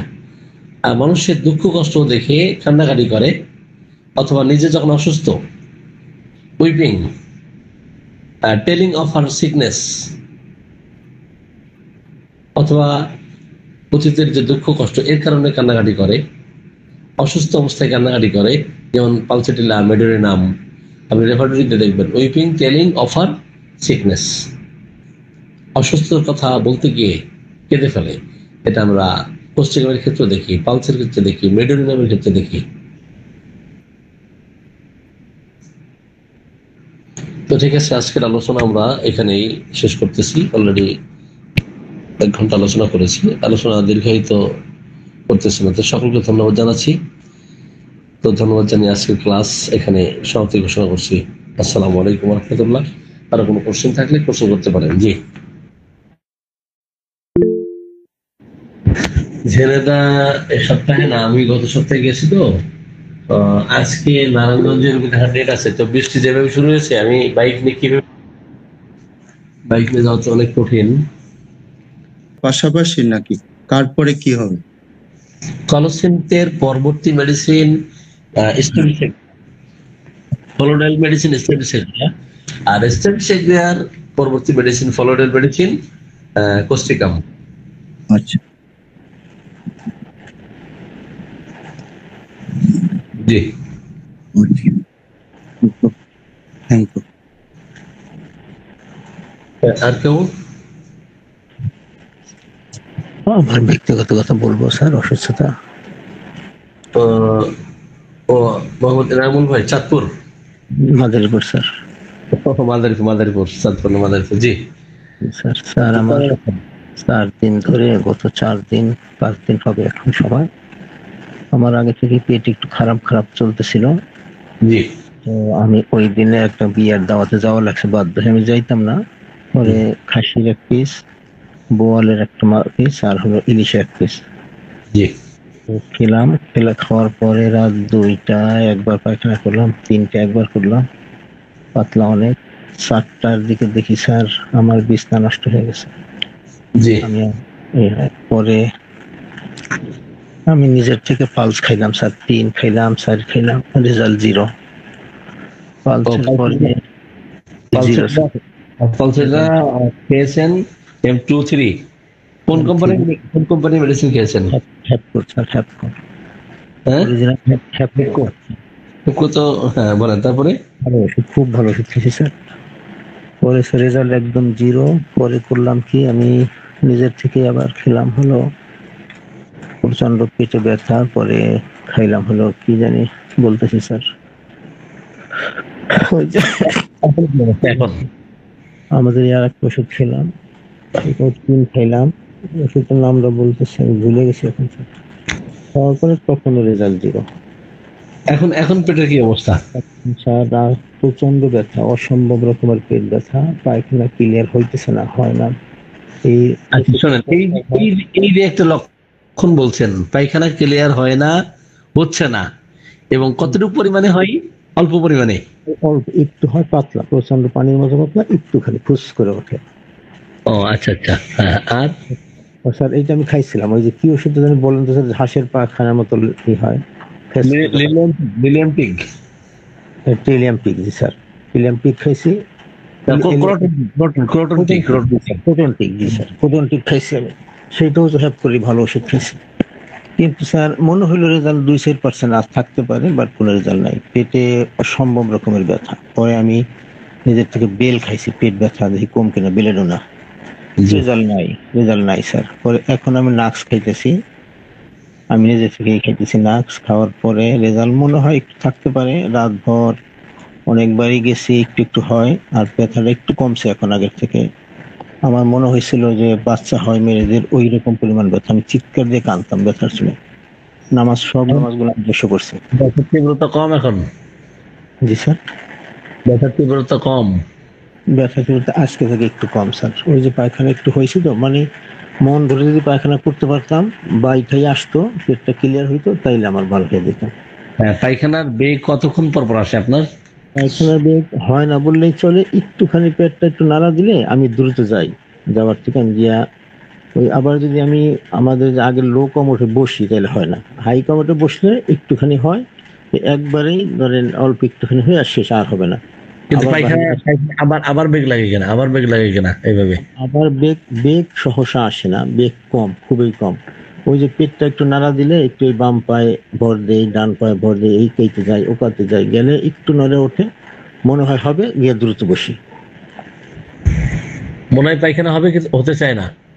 পায়খানা আচ্ছা, বেগ একবারে নাই বললেই চলে, বেগ নাই, মানে আমি নৈরাজ্যের বেগ আনার চেষ্টা করি। যে আমরা কেস অ্যানালাইসিস করি, আপনার বক্তব্য যে একটা দাওয়াত ছিল, কিন্তু পেটের অবস্থা খারাপ, এই দাওয়াত খাওয়ার আগেই ছিল না দাওয়াত খাওয়ার পরে? আগেই খারাপ ছিল স্যার, আগেই খারাপ ছিল, আমি আগেই ওষুধ খাবো। ওকে ফাইন, জি। আমরা এখানে আসি, আগে থেকেই জীবনের শক্তির দুর্বলতা, পেটের অবস্থা খারাপ হওয়া, এখন এই জীবনের শক্তি দুর্বল হওয়া এবং পেট খারাপ হওয়ার পরে উনি কি করলেন? আবার দাওয়াতে গেলেন। তো দাওয়াতে গিয়ে সেখানে সাধারণত যে খাবারগুলো খেয়েছেন, উনি পালসিল্লার কথা চিন্তা করেছেন, কিন্তু আমরা পূর্বের হিস্ট্রিটা গুরুত্ব দিব। পূর্বের হিস্ট্রি কি ছিল? এই যে পেট যে খারাপ হওয়া, এটা কতদিন ধরে? স্যার আমি এখন থেকে 25-30 বছর ধরে আমি আইবিএস এর ভয়ানক ক্রনিক আইবিএস, অনেক বছর, আবার এখন স্যার 50 বছর এই 50 বছরের 40 বছর হবে আমার আইবিএস, এবং ভয়ানক আইবিএস। জি জি জি জি, এটা হলো ইম্পর্টেন্ট। জি, অসম্ভব। আসেন, ইরিটেবল বায়োল সিনড্রোম। আমরা সাতক্ষীরা থেকে একজন যুক্ত হতেন, জিয়াউর রহমান ভাই। উনি এখন যুক্ত হন না, ও ব্যস্ততা থাকে হয়তো। তো উনি অ্যালোপ্যাথিক চিকিৎসা শাস্ত্র সম্বন্ধে খুব ভালো জানেন, বুঝেন। তো ওনার মামিকে পাঠিয়েছেন। মামি দীর্ঘ 2 যুগ ধরে আইবিএস এ সাফার করতেছেন। তো আইবিএস অ্যালোপ্যাথিতে ভালো হয় না, অ্যালোপ্যাথিতে কখনো ভালো হয় না। এখন আপনার পেটের অবস্থা খারাপ আগে থেকেই, এই যে গুরুপাক খাবার খেয়েছেন, ভুরিভোজ করেছেন, এরপর থেকে কিন্তু পেটের অবস্থা খারাপ না, আগে না। থেকেই জি। আপনার সমস্যা আছে। আপনার এই সমস্যা অল্প দিনে ভালো হবে না, নাম্বার ওয়ান। নাম্বার টু হচ্ছে, আপনি নিজে ওষুধ না খেয়ে আপনার স্থানীয় ভালো ক্লাসিক্যাল হোমিওপ্যাথকে দেখিয়ে চিকিৎসা নিতে পারেন, অথবা অনলাইনে আমাদের কাছে চিকিৎসা নিতে আমরা সেভাবে A to Z এই গ্রুপে যারা ডাক্তার আছেন তাদের সামনেই একটা পূর্ণাঙ্গ case history, complete case history নিয়ে আপনাকে মেডিসিন হয়তো বললে সেভাবে মেডিসিন নিতে পারেন। আর ডাক্তারদেরকে নিয়ন্ত্রণ করা অনেক কঠিন, নিজেরাই চটপট করে ওষুধ খেয়ে ফেলেন। তো স্যার, এই আমি ক্ষেত্রে আমি হ্যাঁ, ওয়াদা করতেছি কিচ্ছু নিজের থেকে করবো না। আপনি যা বলেন, যেভাবে বলেন আমি পেয়েও করবো ইনশাল্লাহ। জি আমি বাঁচতে চাই স্যার, বা এখন আমার কান্না চলে এসছে। জি জি, আমার বুঝতে জীবন পারছি। শেষ স্যার। IBS এটা কষ্টদায়ক, এটা কষ্টদায়ক। তো স্যার, আমি রিসেন্টলি, আমার এই আইবিএস এর কারণে হোমিওপ্যাথিতে ঢুকছি। অ্যালোপ্যাথির এমন কোনো ওষুধ নাই যে আমি খাই নাই। না এটা এবং ভালো হয় না, এটা যে বাঁচার অ্যালোপ্যাথিতে ভালো হয় না। স্যার, আমি তো একটা কলেজের টিচার। বাঁচার জন্য আমি হোমিওপ্যাথি শিখতেছি এখন। ওই যে আমি 3rd ইয়ারে পড়ি, এই ওষুধগুলো সংগ্রহ করছি। শেখা, নিজের আমি ওষুধ খাওয়া, এটা এক ধরনের। আর আপনি ক্রনিক ডিজিজ যখন সাফার করতেছেন, তো কোনো সিনিয়র ডক্টরের কাছে পরামর্শ নিয়ে এভাবে ইয়ে করা যায়। স্যার এখন আপনাকে বলে আমরা হিস্ট্রি শুরু করতে পারি। নেন স্যার, নেন। ওকে, ফাইন। যেহেতু বৃষ্টি হচ্ছে, নারায়ণগঞ্জ যাওয়া কঠিন হয়ে যাচ্ছে আর কি। তো হিস্ট্রিটা আমি চাইছিলাম যে 7টার পরেই বের হয়ে যাব, কিন্তু বৃষ্টির কারণে বের হওয়া কঠিন হয়ে যাচ্ছে। এই জন্য এই সময় আপনাকে আমরা একটা হিস্ট্রি নেই। জি, আপনারা উইলিংলি কেউ হিস্ট্রি নেবেন না আমি হিস্ট্রি নেব? জি বলেন। স্যার আসসালামু আলাইকুম স্যার, ওনাকে ভিডিওতে আসতে বলেন, তাহলে আমাদের জন্য সুবিধা হবে। জি, ভিডিওতে আসেন। জি স্যার একটু প্রিপেয়ার হইতে হবে, তো 1 মিনিট সময় দেন স্যার। জি জি জি, ওকে। আমি আইবিএস এর অনেক পেশেন্ট পেয়েছি, আমাদের চিকিৎসায় কমপ্লিট ক্লিয়ার হয়েছে। তো যাই হোক, ওনার মামিকে পাঠালেন, দীর্ঘ 2 যুগ ধরে এইভাবে আইবিএস এ সাফার করতেছেন। সর্বপ্রথম সালফার অ্যাপ্লাই করেছিলাম, এখন মনে হয় এখনো সালফার বা সরিনাম চলতেছে। দীর্ঘ 3-4 মাস হয়ে গেল। আলহামদুলিল্লাহ অনেক ভালো আছেন, অনেক। কথা বলুন আপনি। জি, তাহলে আমরা একজন ক্রনিক পেশেন্ট দেখে দেবো আইবিএস এর, এবং আমরা প্রত্যেক মাসেই আমরা ফলো আপ দেখাবো।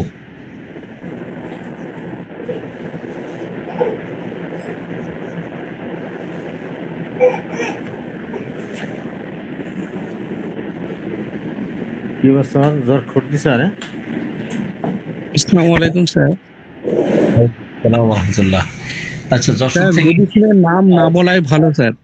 আহ 12 বাজার থেকে আয়েশা ম্যাডাম, আর আপনার বান্ধবী হচ্ছে ওই যে একসাথে পড়েন কি, সুম্মা, সুম্মা সিদ্দিকা নাকি জানো, আপনারা যুক্ত হয়েছেন?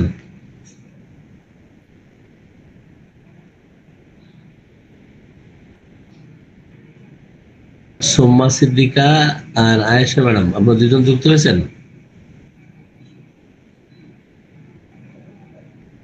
সম্ভবত এখানে নাই, চলে গেছেন, আসছিলেন। জি হ্যাঁ, সামিরুল ভাই কিছু বলতেছেন? জি স্যার, বলছিলাম স্যার, যেহেতু তুমি হোমিওপ্যাথির সঙ্গে যুক্ত আছেন না, তো মেডিসিনের নাম না বলাই ভালো হবে। কারণ হয়তো ভাববেন যে আমি এটা খেয়েছি, এফেক্ট পড়েনি, সেই তার উপর আস্থা রাখতে পারেননি। ওই জন্য নামটা পরে বলা ভালো স্যার।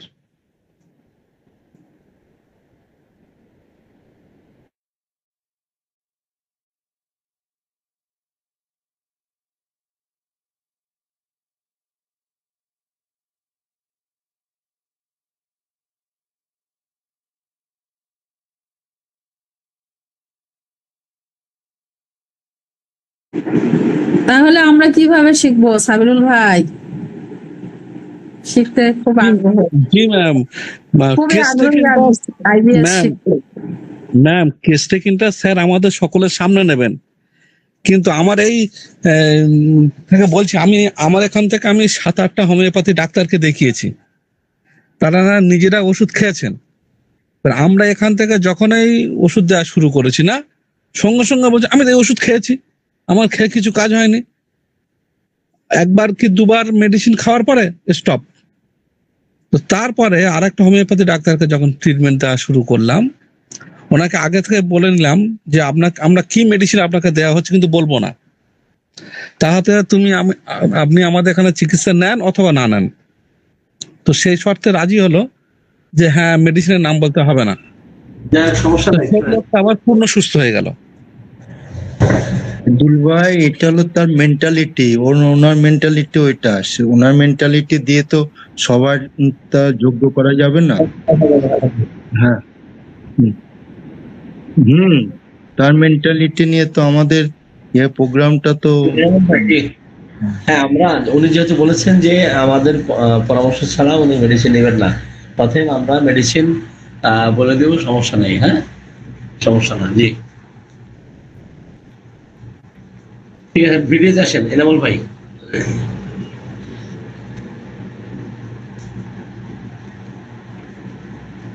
জি,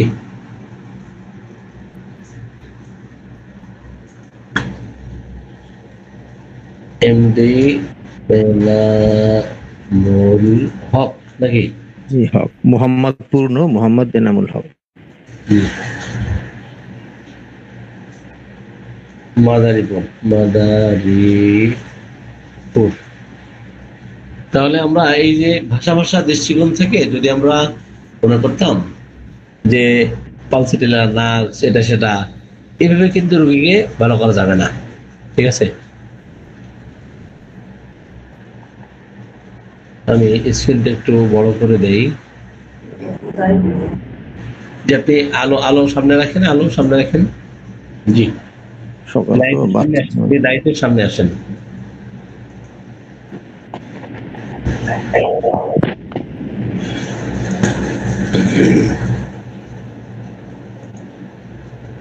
আমি স্ক্রিনটা একটু বড় করে দিয়েছি, দেখতে পাচ্ছেন আপনারা?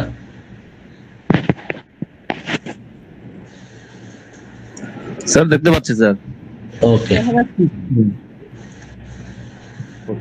বয়স কত হলো? মোরলেস 50 হবে, 1.5 বছর কম বেশি।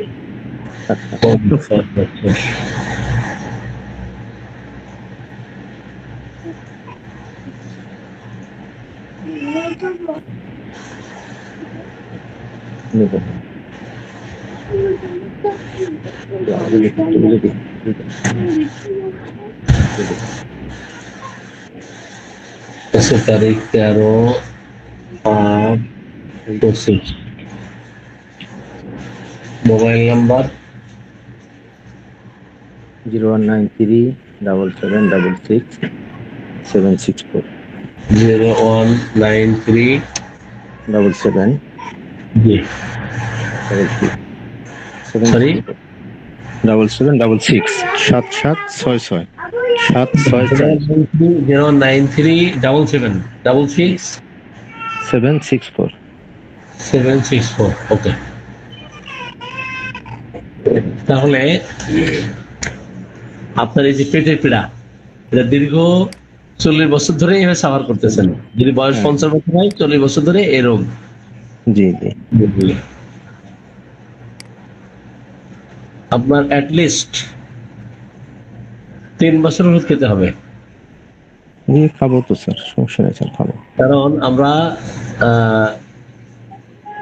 একটা গাণিতিক হিসাব দেই, সেটা হলো যত বছর রোগ তত মাস।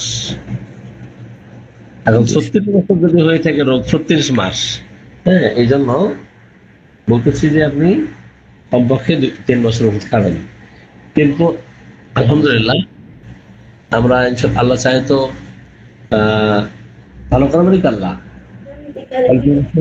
অনেকটা ভালো ফিল করবেন। ওষুধ খাওয়ার সাথে সাথেই এটা ভালো হয়ে যাবে এমন না, ঠিক আছে?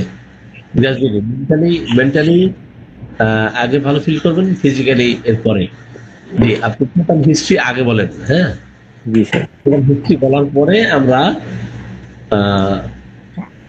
যেখানে কোশ্চেন করা দরকার সেখানে কোশ্চেন করবো। এ টু জেড হিস্ট্রি আপনি বলেন।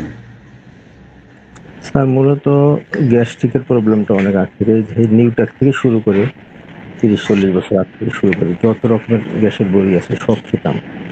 আইবিএস রোগীদের গ্যাস্ট্রিকের সমস্যা বেশি থাকে। এরপরে কখনো পাতলা, কখনো ঘন, কখনো শক্ত, মানে মাসের মধ্যে 10 দিন হয়তো কনস্টিটিউশন, বাকি 20 দিন মানে বিভিন্ন রকমের, এক দিন এক এক রকমের, মানে এক এক রকমের ধরন, পড়াও হয়, কষাও হয়, পাতলাও হয়, ডায়রিয়াও হয়, আমাশাও হয়, আর মানে বিভিন্ন রকমের আর কি। এই হলো পায়খানার বিষয়। আর বিবাহ করছি ধরেন 20 বছর হবে, 20 বছর, 20-21। ওই যে পুরুষ হলে যে দুর্বলতা তীব্রতা ছিল অনেক আগে, যেহেতু আইবিএস ছিল, বিভিন্ন রকমের ওষুধপাতি খেয়ে অ্যালোপ্যাথি ওষুধ, হোমিওপ্যাথি, এইটা সেইটা বিভিন্ন রকমের করে জীবনের এই পর্যন্ত আসছে। এই হলো মূল হিস্ট্রি। একটু কথা ক্লিয়ার আসে নাই। আপনি হেডফোন দিয়ে কথা বলতে পারেন না? কথা শোনা যাচ্ছে মোটামুটি। হ্যাঁ, ফ্রন্টে থাকেন একটু। হ্যাঁ, জি জি স্যার ওই যে কখনো আমাশ হয়, কখনো পাতলা পায়খানা, কখনো শক্ত কষা কনস্টিটিউশন, জি জি 4 দিন পরে পায়খানা হয়, আবার চলতে আছে পাতলা পানির মতো চলতে আছে, আবার ঘন ঘন মানে তাও চলতেছে, অনেকবার হইতেছে। কখনো সুস্থতা নাই, পেটে আবার 4-5 দিন ভালো, স্বাভাবিক 5 দিন 7 দিন ভালো, বাট এই 20-22 দিন বিভিন্ন রকমের সমস্যা পেটে। সাথে গ্যাস্ট্রিকের সমস্যা, গ্যাস্ট্রিকের একটু বড়ি খেলে কিছুটা নিয়ন্ত্রণে থাকতো আগে, এখন তো আর গ্যাস্ট্রিকের বড়ি খাই না। 5-7 বছর হোমিওপ্যাথি যখন থেকে জড়িত হয়েছি, এরপর থেকে গ্যাস্ট্রিকের বড়ি খাই না, চেষ্টা করছি অন্য কিছু খাওয়ার জন্য, মানে হোমিওপ্যাথি খাওয়ার জন্য। তো আর দুর্বলতা, যৌন দুর্বলতা স্যার তীব্র আকার ধারণ করছে এখন। সেক্সুয়াল ডিভিনিটি এটা কতদিন দেখা দিয়েছে? সেইটা তো স্যার বিবাহের 6 মাস পরে বেশ ভালো ছিলাম, 6 মাস পরেই শুরু হয়েছে। এমনও হয়েছে যে ওই যে মানুষের ডাক্তার অ্যালোপ্যাথি দেখাইতাম, তারা বলতো যে এই আইবিএস এর সমস্যা, এর মানসিক সমস্যা হইতে পারে, আপনি সাইকিয়াট্রিস্ট দেখান। তো সাইকিয়ার কাছে গেলাম, ওই যে ফরিজ মুকুল বিখ্যাত নাম করা ডাক্তার ছিল, ঢাকাতে মারা গেছে সে। জি দেখালাম, সে আমাকে পাগলের বই খাওয়াইলো, অনেকদিন ঘুমাতাম, শুধু ক্লাসটা করতাম। একটা কলেজ ছিলাম, রাজের কলেজ, তো ঘুমাতাম বেশ, সবসময় ঘুমাই। ওই যে ডায়াজিপাম, কোরোনাজিপাম, লুডিওমিল, লুনাজেপ, এই ওষুধগুলো মুখস্থ আছে আমার। এই ওষুধগুলো খাওয়াতো ঘুমের বলি, তীব্র ঘুমের বলি, ওষুধ খাওয়াইতো আর ঘুমাইতাম আমি। আর সাথে ওই যে উত্তেজনার বড়ি খাওয়াইতো, ভালো ছিল। যখন বড়ি খেতাম ভালো, না খেলেই আবার সমস্যা। এখন এই মুহূর্তে প্রেশারও একটু বাইরে গেছে, প্রেশার বাড়া আছে একটু, হাই প্রেশার, সম্ভবত ডায়াবেটিস একটা ভাব চলে আসছে, ডায়াবেটিস একটা ভাব চলে আসছে।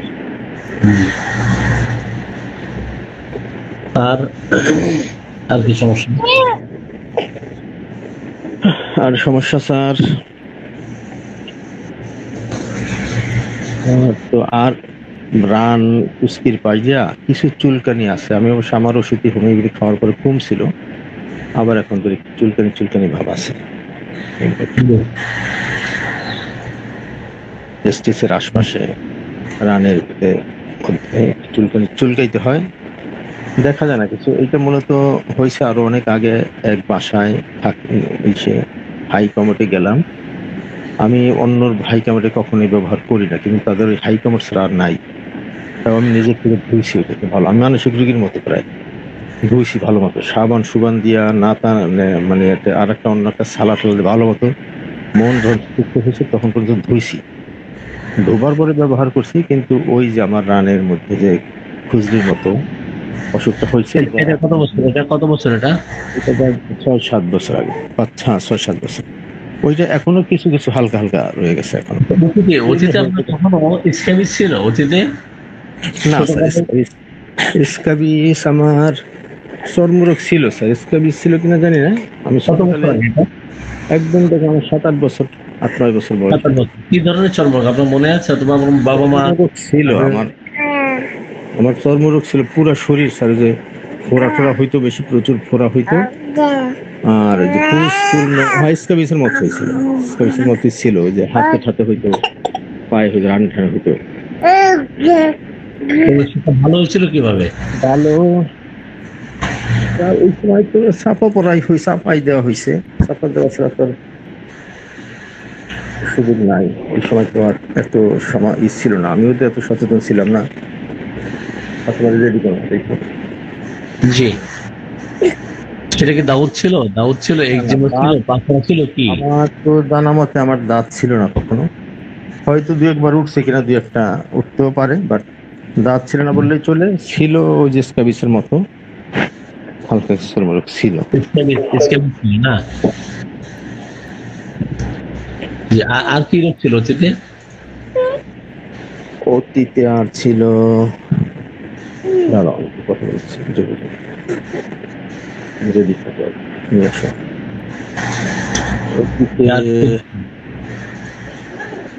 অতীতে ছিল কি স্যার, মনে করতে পারতেছি না। আমি এখন অ্যাবনর্মালের মতো হয়ে গেছি, তো আজকে ভাবছি আল্ট্রাসোনোগ্রাম করবো, তো নারীকে এগুলো তো এগুলো কিছু লাগবে না। আইবিএস সমীপিত ভালো হবে ইনশাল্লাহ। এটা ধৈর্য ধরে খান, আমি অনেক পেশেন্ট দেখেছি, আইবিএস ভালো হয়েছে। জি, এরপরে আর এই রোগ নিয়ে দুশ্চিন্তা, এই রোগ নিয়ে মনে হয় যে ভালো হবে না, মনে হয় এই রোগে মারা যাবো, ভয় ভীতি আছে কিনা? না স্যার, এই রোগে মারা যাবো না, তবে লাইফটা তো শেষ। বলেন বউ বাচ্চা আছে, সেক্সের কমতি আছে অনেক। শুনেন, এখন শিক্ষার যে বিষয়টা, এখানে আমরা একটু আসি। সেক্সুয়াল পারফরমেন্স একেবারেই নাই, একেবারেই কম, একেবারে মানে একদম ইরেকশন একেবারে হয় না, নাই বললেই চলে। উত্তেজিত হন না, উত্তেজিত হন না একেবারেই। জি, একেবারেই নাই। ইরেকশন ডিমিনিশড এবং টাইম তো নাই। এই আচ্ছা, আরেকটা বিষয় সেটা হলো, এখানে গুরুত্বপূর্ণ একটা বিষয় আছে, প্রিম্যাচিউর ইজাকুলেশন।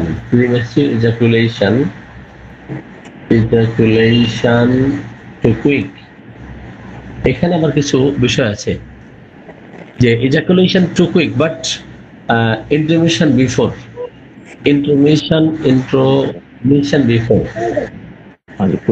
আরো 10 মিনিট পরে। হ্যাঁ, সেটা হচ্ছে এমন আছে কিনা যে উত্তেজিত হয়েছেন, বাট ভিতরে প্রবেশ করার আগেই বীর্যপাত হয়ে যায়। এটা হয়তো আরো 10-12 বছর আগে কখনো 2-1 বার হইতে পারে। এখন এই মুহূর্তে এরকম হয়নি স্যার, এখন থেকে 8-10 বছরের মধ্যে এরকম হয়নি। এখন কি অবস্থা সেটা বলেন।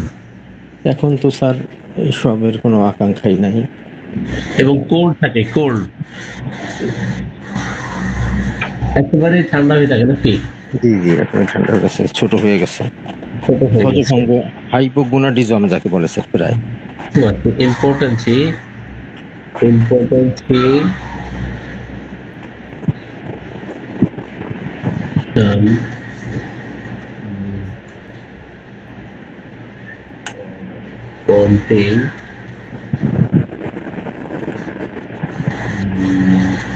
ডায়াবেটিস আছে? ডায়াবেটিস তো মনে হয় আছে এখন। অনেক আগে স্যার, মনে হয় বলতে আমার আরো 3-4 বছর আগে অ্যাক্সিডেন্ট করছিলাম না, এরকম পেট খারাপ হলো, হাসপাতালে ভর্তি হওয়ার লাগলো। তো আমি প্রতি বছরই 2-1 বার হাসপাতালে ভর্তি হইতাম। সরি, আবার মনে হয়েছে স্যার, আমার প্রতি বছরে 2-4 বার এমন যে জ্বর হবেই। পরে আমি স্যার আশরাফ স্যার আমার খাওয়াইছিল টিউবারকুলিনাম, ব্যাসিলিনাম। এখন আর ওই সমস্যাটা নাই, অনেকগুলো সমস্যা কমছে আলহামদুলিল্লাহ। এখন আর এটা মানে জ্বরটা যে হবেই হয় ওইরকম আর নাই। আর এই গত কয়েকদিন আগে বংশগত স্যার, আমার বাবার ডায়াবেটিস আছে, মায়ের ডায়াবেটিস ছিল, মা স্ট্রোক করে মারা গেছে, প্রেশার আছে, বা চাচার যক্ষা ছিল। ফ্যামিলি হিস্ট্রি, টিউবারকুলোসিস, আচ্ছা, ফ্যামিলি হিস্ট্রি, ডায়াবেটিস, আর কিছু হাই প্রেশার। জি, হাই প্রেশার ছিল, আছে, মা বাবার হাই প্রেশার, মা স্ট্রোক করে মারা গেছে। ও স্ট্রোক মারা গেছেন। মা stroke করে। আমার স্কিন ব্ল্যাক, আমি ব্ল্যাক। শেয়ার করি তো, আমরা করি না, স্ক্রিন শেয়ার করি না, স্ক্রিন শেয়ার করি তো, আমরা করি না। স্যার ওনার সুগার আছে? সুগার সুগার আছে। কথা বলবো না, রোগী দেখার মধ্যে কেউ ডিস্টার্ব করবে না প্লিজ। আমরা চেকিং করার পরে অবশ্যই এটা শেয়ার করব এবং শেয়ার করি, প্রত্যেককে শেয়ার করি।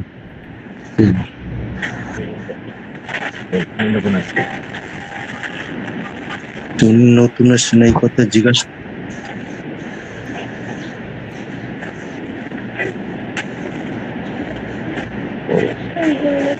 ডিস্ট্রিক্টে যাওয়া থেকে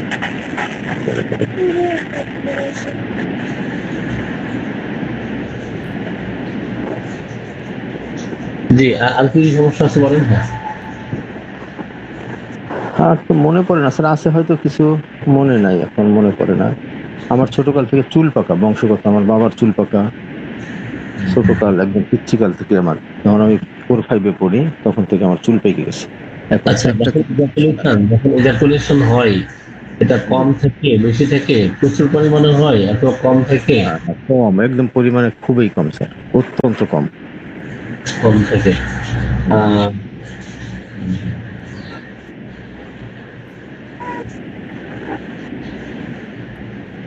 সিমেন্ট নাই বললে চলে, খুবই কম।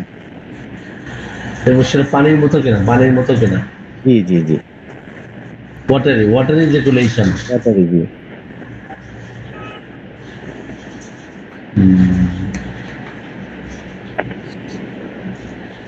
এবং ইন্টারকোর্সের সময়ে ইনকমপ্লিট থাকে কিনা, ইনকমপ্লিট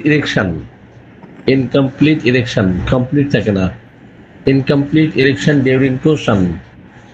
ইনকমপ্লিট হয়েছে স্যার অনেকবারই, হ্যাঁ এরকম হয়েছে।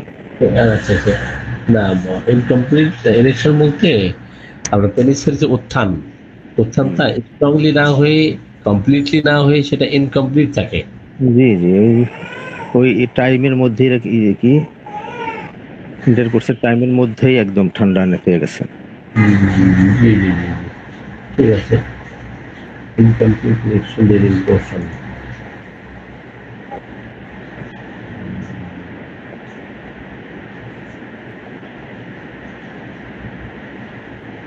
আপনি ডায়াবেটিসটা একটু চেক করবেন, ঠিক আছে? ডায়াবেটিস আছে স্যার, আছে। আমি আরো কয়েক বছর আগে যখন হাসপাতালে ভর্তি ছিলাম।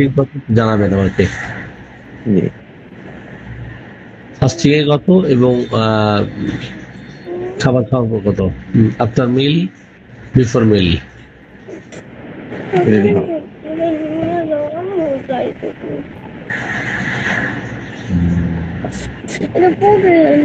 পরে করে দেখ, আমি অসুস্থ না, ডাক্তার দেখাচ্ছি।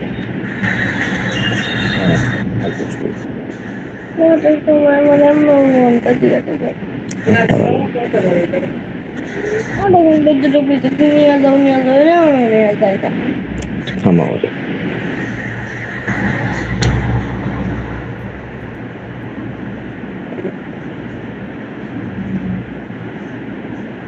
আপনার মেজাজ কোন মেজাজ? মেজাজ তো আমি খুব ঠান্ডা মানুষ, আর কারো প্রতিশোধ পরায়ণ কখনোই করি না, কিন্তু মেজাজ তো করাই, চাইতে রাখি। ও স্যার, আমার কিছু ইয়ে ছিল স্যার, স্থবিরক্রিয়ার কারণে ওই যে কিছু প্রোস্টেট গ্ল্যান্ডের কিছু ছিল, হয়তো দাঁড়াইয়া পেশাব করলে হয়তো ক্লিয়ার হইতো। আরো আগে সারসাপিলিটা দিলাম, স্থবিরক্রিয়াও দিলাম। মূলত আপনি স্থবিরক্রিয়ার যে বর্ণনা দিলেন, টোটালি আমি ওই রকম স্থবিরক্রিয়া আমি খাইছি, হেল্প করে স্টেবিলিটি খাইছি, রেজাল্ট পাইছি স্যার, যেটা ওই যে প্রস্টেটের জন্য। ওষুধে কম বেশি রেজাল্ট পাওয়া আর সিমিলিবাম তবে তো এক কথা না, ঠিক আছে? জি স্যার। জি, আপনি এ পর্যন্ত কি কি ওষুধ খেয়েছেন একটু বলেন তো? টিউবারকুলিনাম, ওই যে মাঝে মাঝে জ্বর হইতো, ব্রায়োনিয়া, স্টেবিলিটিয়া, তারপরে রাস্টক্স, বাত ব্যথা আছে না স্যার, বাতের বাত আছে। আর কি কি খেয়েছেন? রাস্টক্স খাইছি, কোলোসিন খাইছি, কোলোফাইলাম খাইছি, তারপরে খাইছি তো আরো অনেকেই স্যার, ডিটেল তো আর এখন নিতে পারে। ব্রেইন স্যার মনে থাকে না আমার, একেবারে ডিমেনশিয়া যাকে বলে। একটু পরে কি করছি আমার কিছু মনে নেই। শরীর কোনো মেডিসিন খান নাই? শরীর মেডিসিন, শরীর সালফার খাইছি, তারপরে খাইছি নামও খাইছি একবার। শরীর ওই যে কি জানি নাম, সোরা কি জানি, সরিনাম, অল্প সরিনাম। জি জি, সরিনাম খাইছি। আর আমার মনে নেই স্যার। ওকে, তো সবাই আপনাকে শান্ত হিসেবে জানে? আমার মেজাজ আছে আমি জানি, কিন্তু আমি মানুষকে মাফ করে দিই, আর নিজের ভিতর চাপা রাখি। সব চাপা রাখলেও যে প্রতিশোধ নেবো সেরকম না, চাপা রেখা ওই ঘুমানোর আগে সবাই মাফ করে দিয়ে ঘুমাই, আর কারণে কোনো দ্বিতীয় পক্ষ চিন্তা করি না। সোরার প্রভাব বেশি, বুঝছেন? আমি খাইছি স্যার, এসিড ফস খাইছি অনেক, এবং ভালো রেজাল্ট পাইছি এসিড ফসে। কথা না তো ভাই, তো রাগ চাপা রাখেন না? জি, রাগ চাপা রাখি।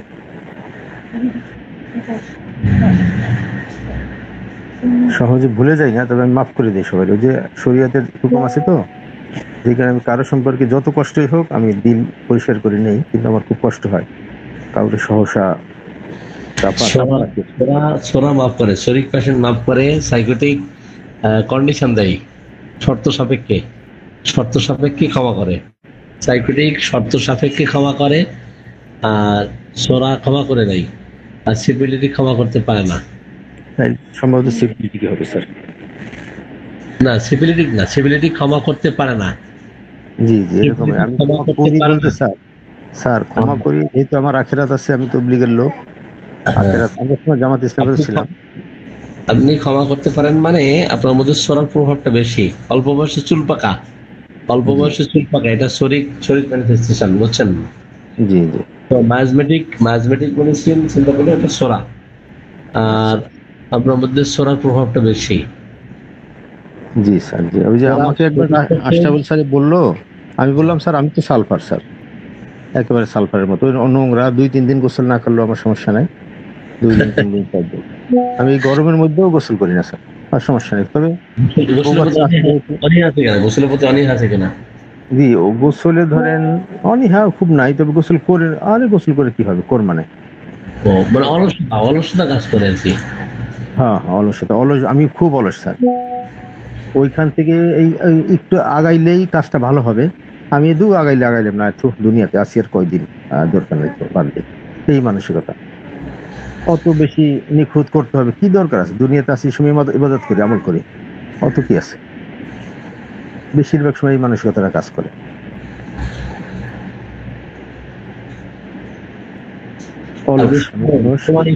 সময় ক্ষেপণ করেন, তাই না? জি স্যার। আপনি দেখেন কোথাও কোনো কাজে যাবেন, একদম শেষ মুহূর্তে সময় নষ্ট করে করে করে করে তারপরে শেষ মুহূর্তে আপনি এটাই করেন। একেবারে তাই স্যার, হুবহু তাই। আমি ধরেন আমার ক্লাসটা প্রিপারেশন নিতে হবে, নিতেছি একদম 10 মিনিট আছে ক্লাসের, তখন আমি ক্লাস বই নিয়ে বসে একদম পাগল হয়ে গেছি, একদম অতি সবকিছু করে। যেমন এখন 2-1 রুগী ঠুগি যদি দেখি, আরে করতেছি করে, বাট একদম শেষ মুহূর্তে, আজকে দিই নাই, কালকে দিই নাই, পরশু দিলাম, পরশু দিন যখন বসছি তখন আবার অ্যাকুরেট করে তারপরে, মানে আমি অলস যাকে বলে। একটু আগে যে কথাটা বললেন আপনি, সেন্টেন্স হুবহু তাই আমি। জি জি জি।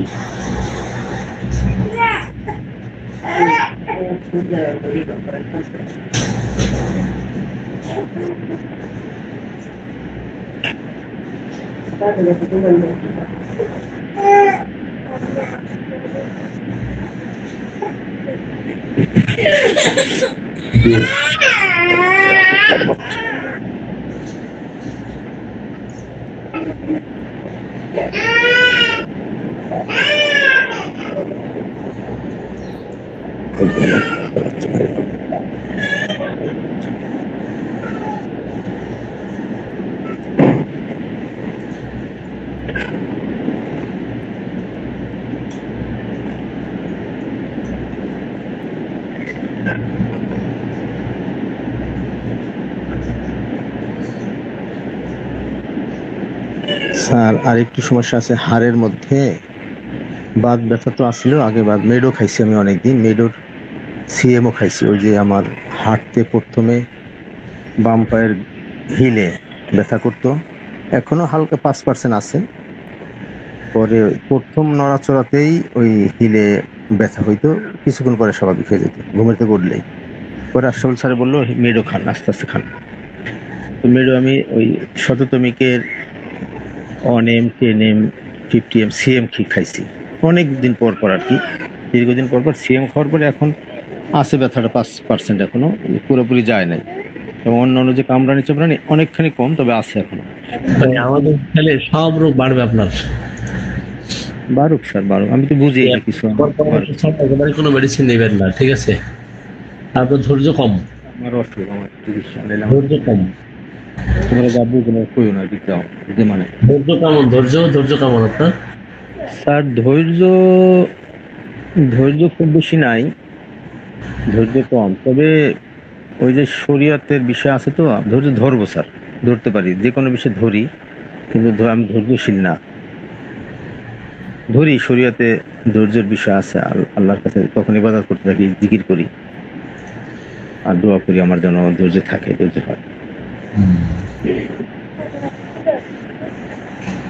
যে আপনি কোনো বিষয় চিন্তা করতে গেলে সেটার মধ্যে এত বেশি অভিনিবিষ্ট হয়ে যান, আশেপাশে কি ঘটতেছে এটা খেয়াল থাকে না। জি স্যার, অনেক সময় এমন হয়।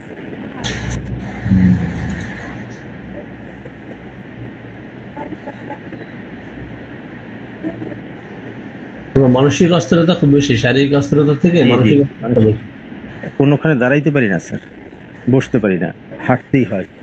হাঁটতে হয়। জি, হাঁটতেই হয়, সবসময় হাঁটতে থাকি। এইটা আমি যেখানে চাকরি করি সেখানে ওই সবখানে পায়চারি করতে থাকি, ঘরে আসলেও বসে থাকি না, এক জায়গায় পায়চারি করি। বুঝতে পারছি। Restlessness। কোথাও দাঁড়ানো কঠিন, দাঁড়াতে পারে না কোথাও। না, স্থিরতা কম স্যার, স্থিরতা নাই, স্বাভাবিকতা নাই। বসলে কিভাবে বসেন? কোথাও বসলে পিছনের দিকে হেলান দিয়ে, সামনের দিকে ঝুঁকে? হেলান না, পিছু হেলান দিয়ে বসি। কোনো সময় সামনেও হেলান দেই, যেমন নামাজের সাথে সাথেই আমি হাঁটুর রানের উপর ভর দিয়া কোনো দিয়া সামনে এদিকে বসি। আর কোথাও বসে চেয়ারে বসে হেলান দিতে পারি, এখনো বসে আছি হেলান দিয়ে বসে আসছে। হেলান দিয়া পায়ের উপর পা দিতে বেশ মন চায়।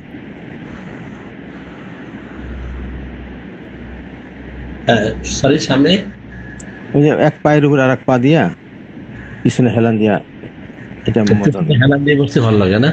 জি, হেলান দিয়া।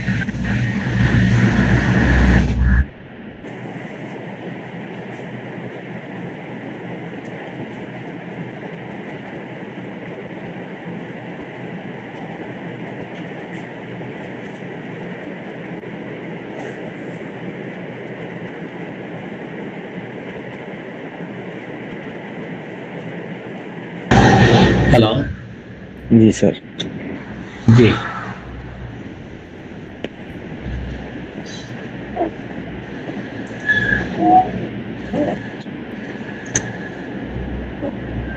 স্যার আরেকটা কোনো কাজ আমি কোনো ফিনিশার না স্যার, কোনো দায়িত্ব একেবারে দায়িত্ব অবহেলা করি, দায়িত্ব নেই না কোনো বিষয়, দুনিয়ার কোনো বিষয় আমার দায়িত্ব নিতে পারি না স্যার। যেহেতু কোনো কাজটা সঠিকভাবে করতে পারি না, শেষ করতে পারি না, সেহেতু আমি কোনো দায়িত্ব নিতে চাই না, এড়াই চলি একটা চরম ভাবে।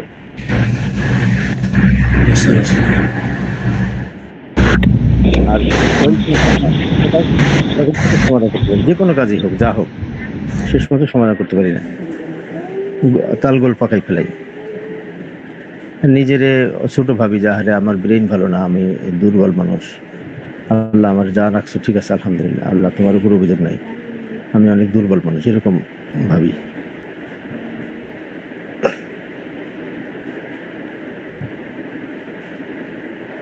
কোমরে ব্যথা আছে, মাজা কোমরে বেশ ব্যথা আর কি, অনেক একসময় তো এক বিছানায় পড়া ছিলাম কোমরের ব্যথার কারণে।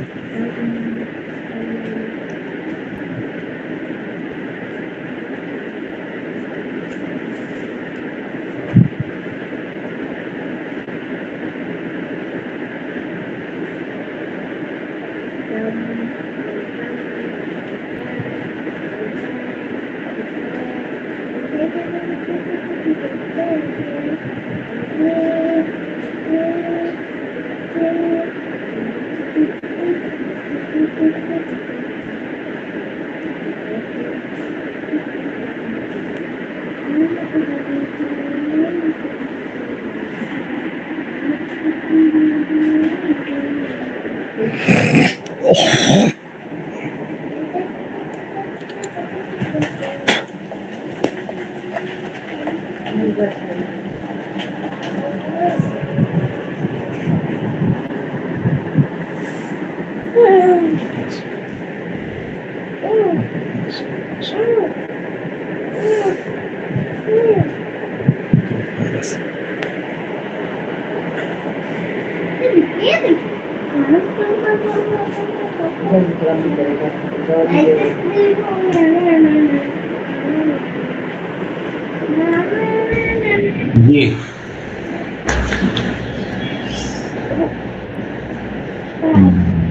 আপনার রোগের আরোগ্যের বিষয়ে হতাশা কাজ করে কিনা আপনার?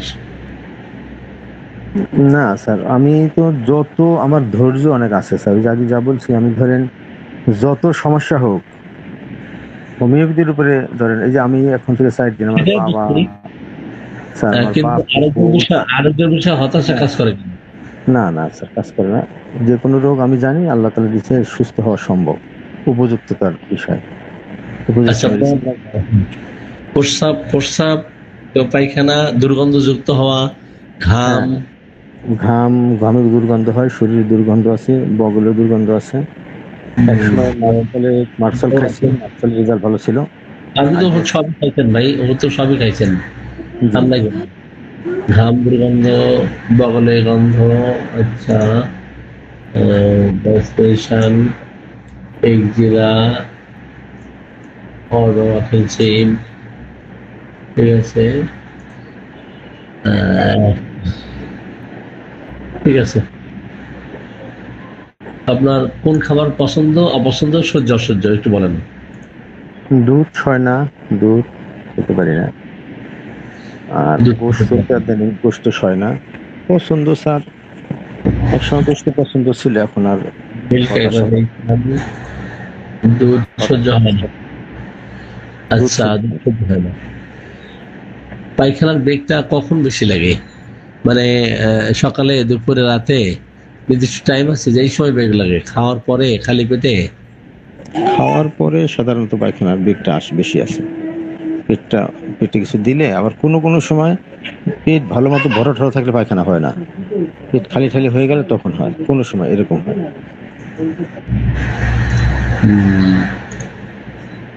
সকালে যখন ঘুম থেকে ওঠেন তখন কখন পায়খানা বেগ আসে? তখন এই কিছুদিন আগে, কয়েক মাস আগে একদম মানে ওঠার সাথে সাথেই পায়খানা করতে যাওয়া লাগছে, করলে ক্লিয়ার হলে ভালো লাগছে। এখন আবার হয় না বললেই চলে। এই মুহূর্তে আর কোনো বেগ নাই, কখনোই সকাল দুপুর বিকাল নাই, কোনো পায়খানা কোনো বেগ নাই।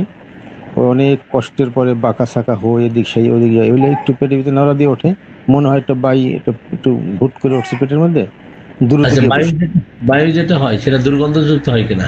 বায়ুতে দুর্গন্ধ, জি, প্রচুর প্রচুর প্রচুর দুর্গন্ধ। বাতাস,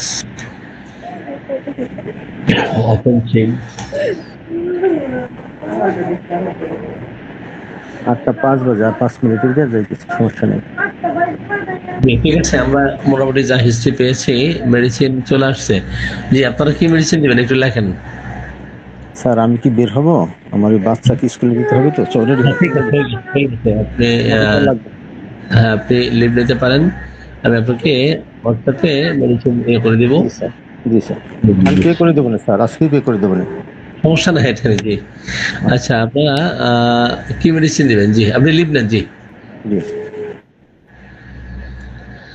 জি, আপনার কি মেডিসিন দিবেন একটু লেখেন, ইনকল মেসেজে লেখেন।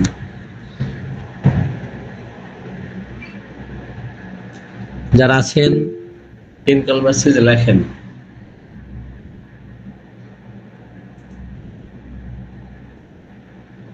লেখেন লেখেন লেখেন, একটু চটপট লেখেন, সবাই লেখেন, সবাই সবাই। জি, লাভলি ম্যাডাম আছেন, ডাক্তার সাদ আহমেদ আছেন, জি, শাহেদা ম্যাডাম, আমি দিয়ে দিয়েছি। সাকিবুল ইসলাম, আপনি তো দিয়ে দিয়েছেন। জি, সবাই লেখেন, সবাই লেখেন, সবাই লেখেন, একটু তাড়াতাড়ি লেখেন, সবাই লেখেন। আমি স্ক্রিনটা শেয়ার করবো। জি, সাকিবুল ইসলাম, আপনি লেখেন, সাহস করে লিখে ফেলতে হবে, না ফেললে তো হবে না। লেখেন লেখেন। আরেকটা আছে ম্যাগনেসিয়াম ফস, ওনার যে কোমরে ব্যথাটা অনেক দিনের। জি, সবাই লেখেন, সবাই লেখেন, যারা আছেন সকলে লিখে ফেলেন,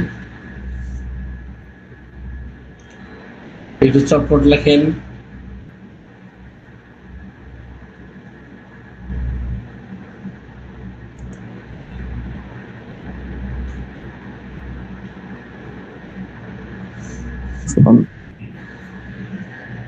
সবাই লেখেন, সবাই, কেউ বাদ থাকবেন না। সালফার করে সবাই লিখে ফেলেন, কেউ বাদ থাকবেন না।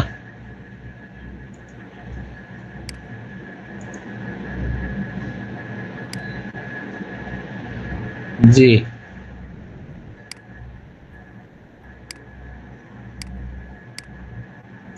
লিখে ফেলেন। একজন, দুইজন, তিনজন, 4, 5, 6, 7, 8, আরো লেখেন। কই 20 জনের মধ্যে যদি 5-7 জন লেখেন হলো, সবাই লিখবেন। জি, আমি স্ক্রিনটা শেয়ার করলাম।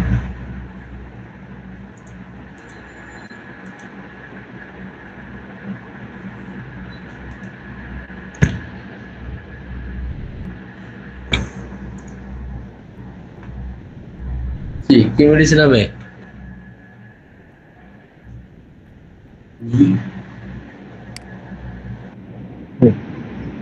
নাইট্রিক অ্যাসিড হবে?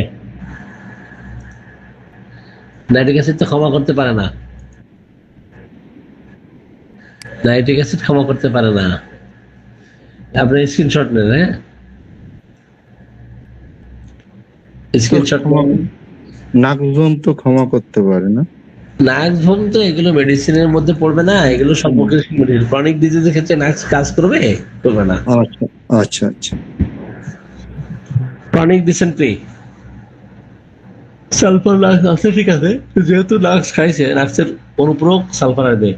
উনি মেডিসিন, বিভিন্ন মেডিসিন নিয়েছেন, বাট ওই যে ধারাবাহিক ভাবে কোনটার পর কোনটা ফলো করে এইগুলো উনি ই করেন নাই, যে যখন যেটা খুশি খাইছেন, এইভাবে রোগী ভালো হবে না। প্রত্যেকবার তাকে সুনির্বাচিত মেডিসিন দিতে হবে,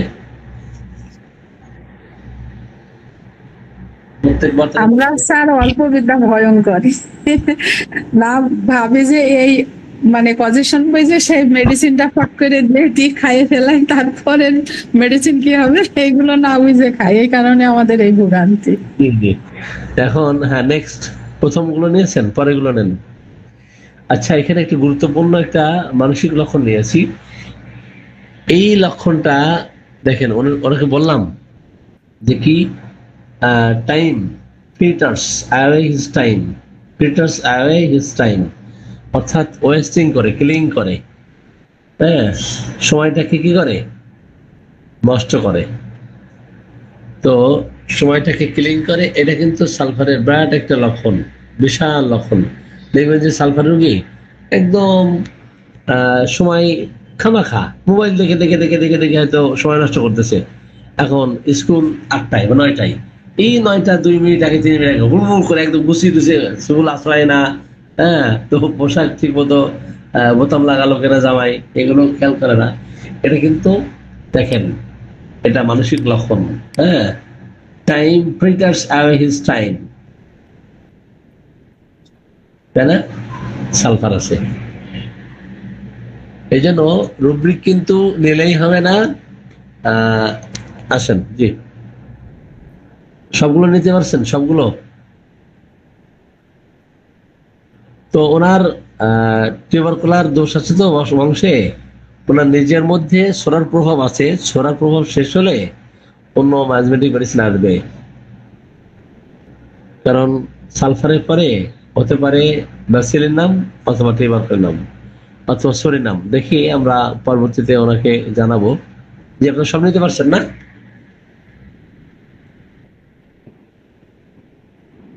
স্যার নিতে পারছেন স্যার? একটু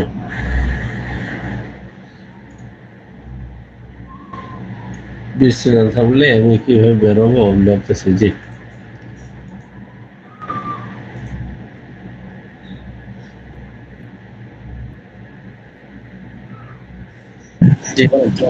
স্যার স্ক্রিনশট নিতে পারে নাই। আপনি অপেক্ষা করেন, সারাদিন অপেক্ষা করেন। আমি বারবার বলছি স্ক্রিনশট নিতে পারছেন কিনা, আমি একাধিকবার আমি দেখি। স্যার একটা ফোন আসছিল তো তার জন্য ওই কাজটা করতে পারে নাই, এই চলে গেছিল আর কি।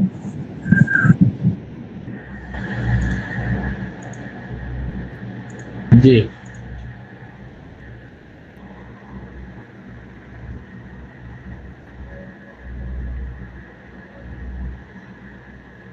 জি 1 থেকে 12 পর্যন্ত। 1 থেকে 12, 1 থেকে 12 কথাও বলেন না, তো রেসপন্স পাই। নিয়েছি, নেওয়া হয়েছে, আমি নিয়েছি 1 থেকে 12। 1 থেকে 12 হ্যাঁ নেওয়া হয়েছে স্যার। নিতে পারছেন? হ্যাঁ জি স্যার নিয়েছি, 1 থেকে 12 নিয়েছি স্যার। 13 থেকে 21, 13 থেকে 21।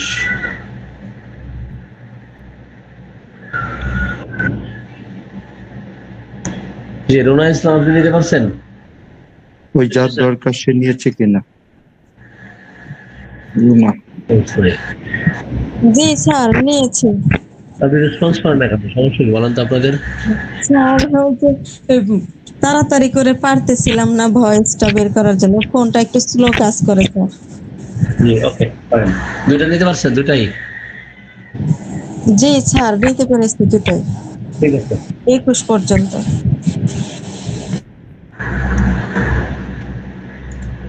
হ্যাঁ আমরা কি বলতেছিলাম জানো?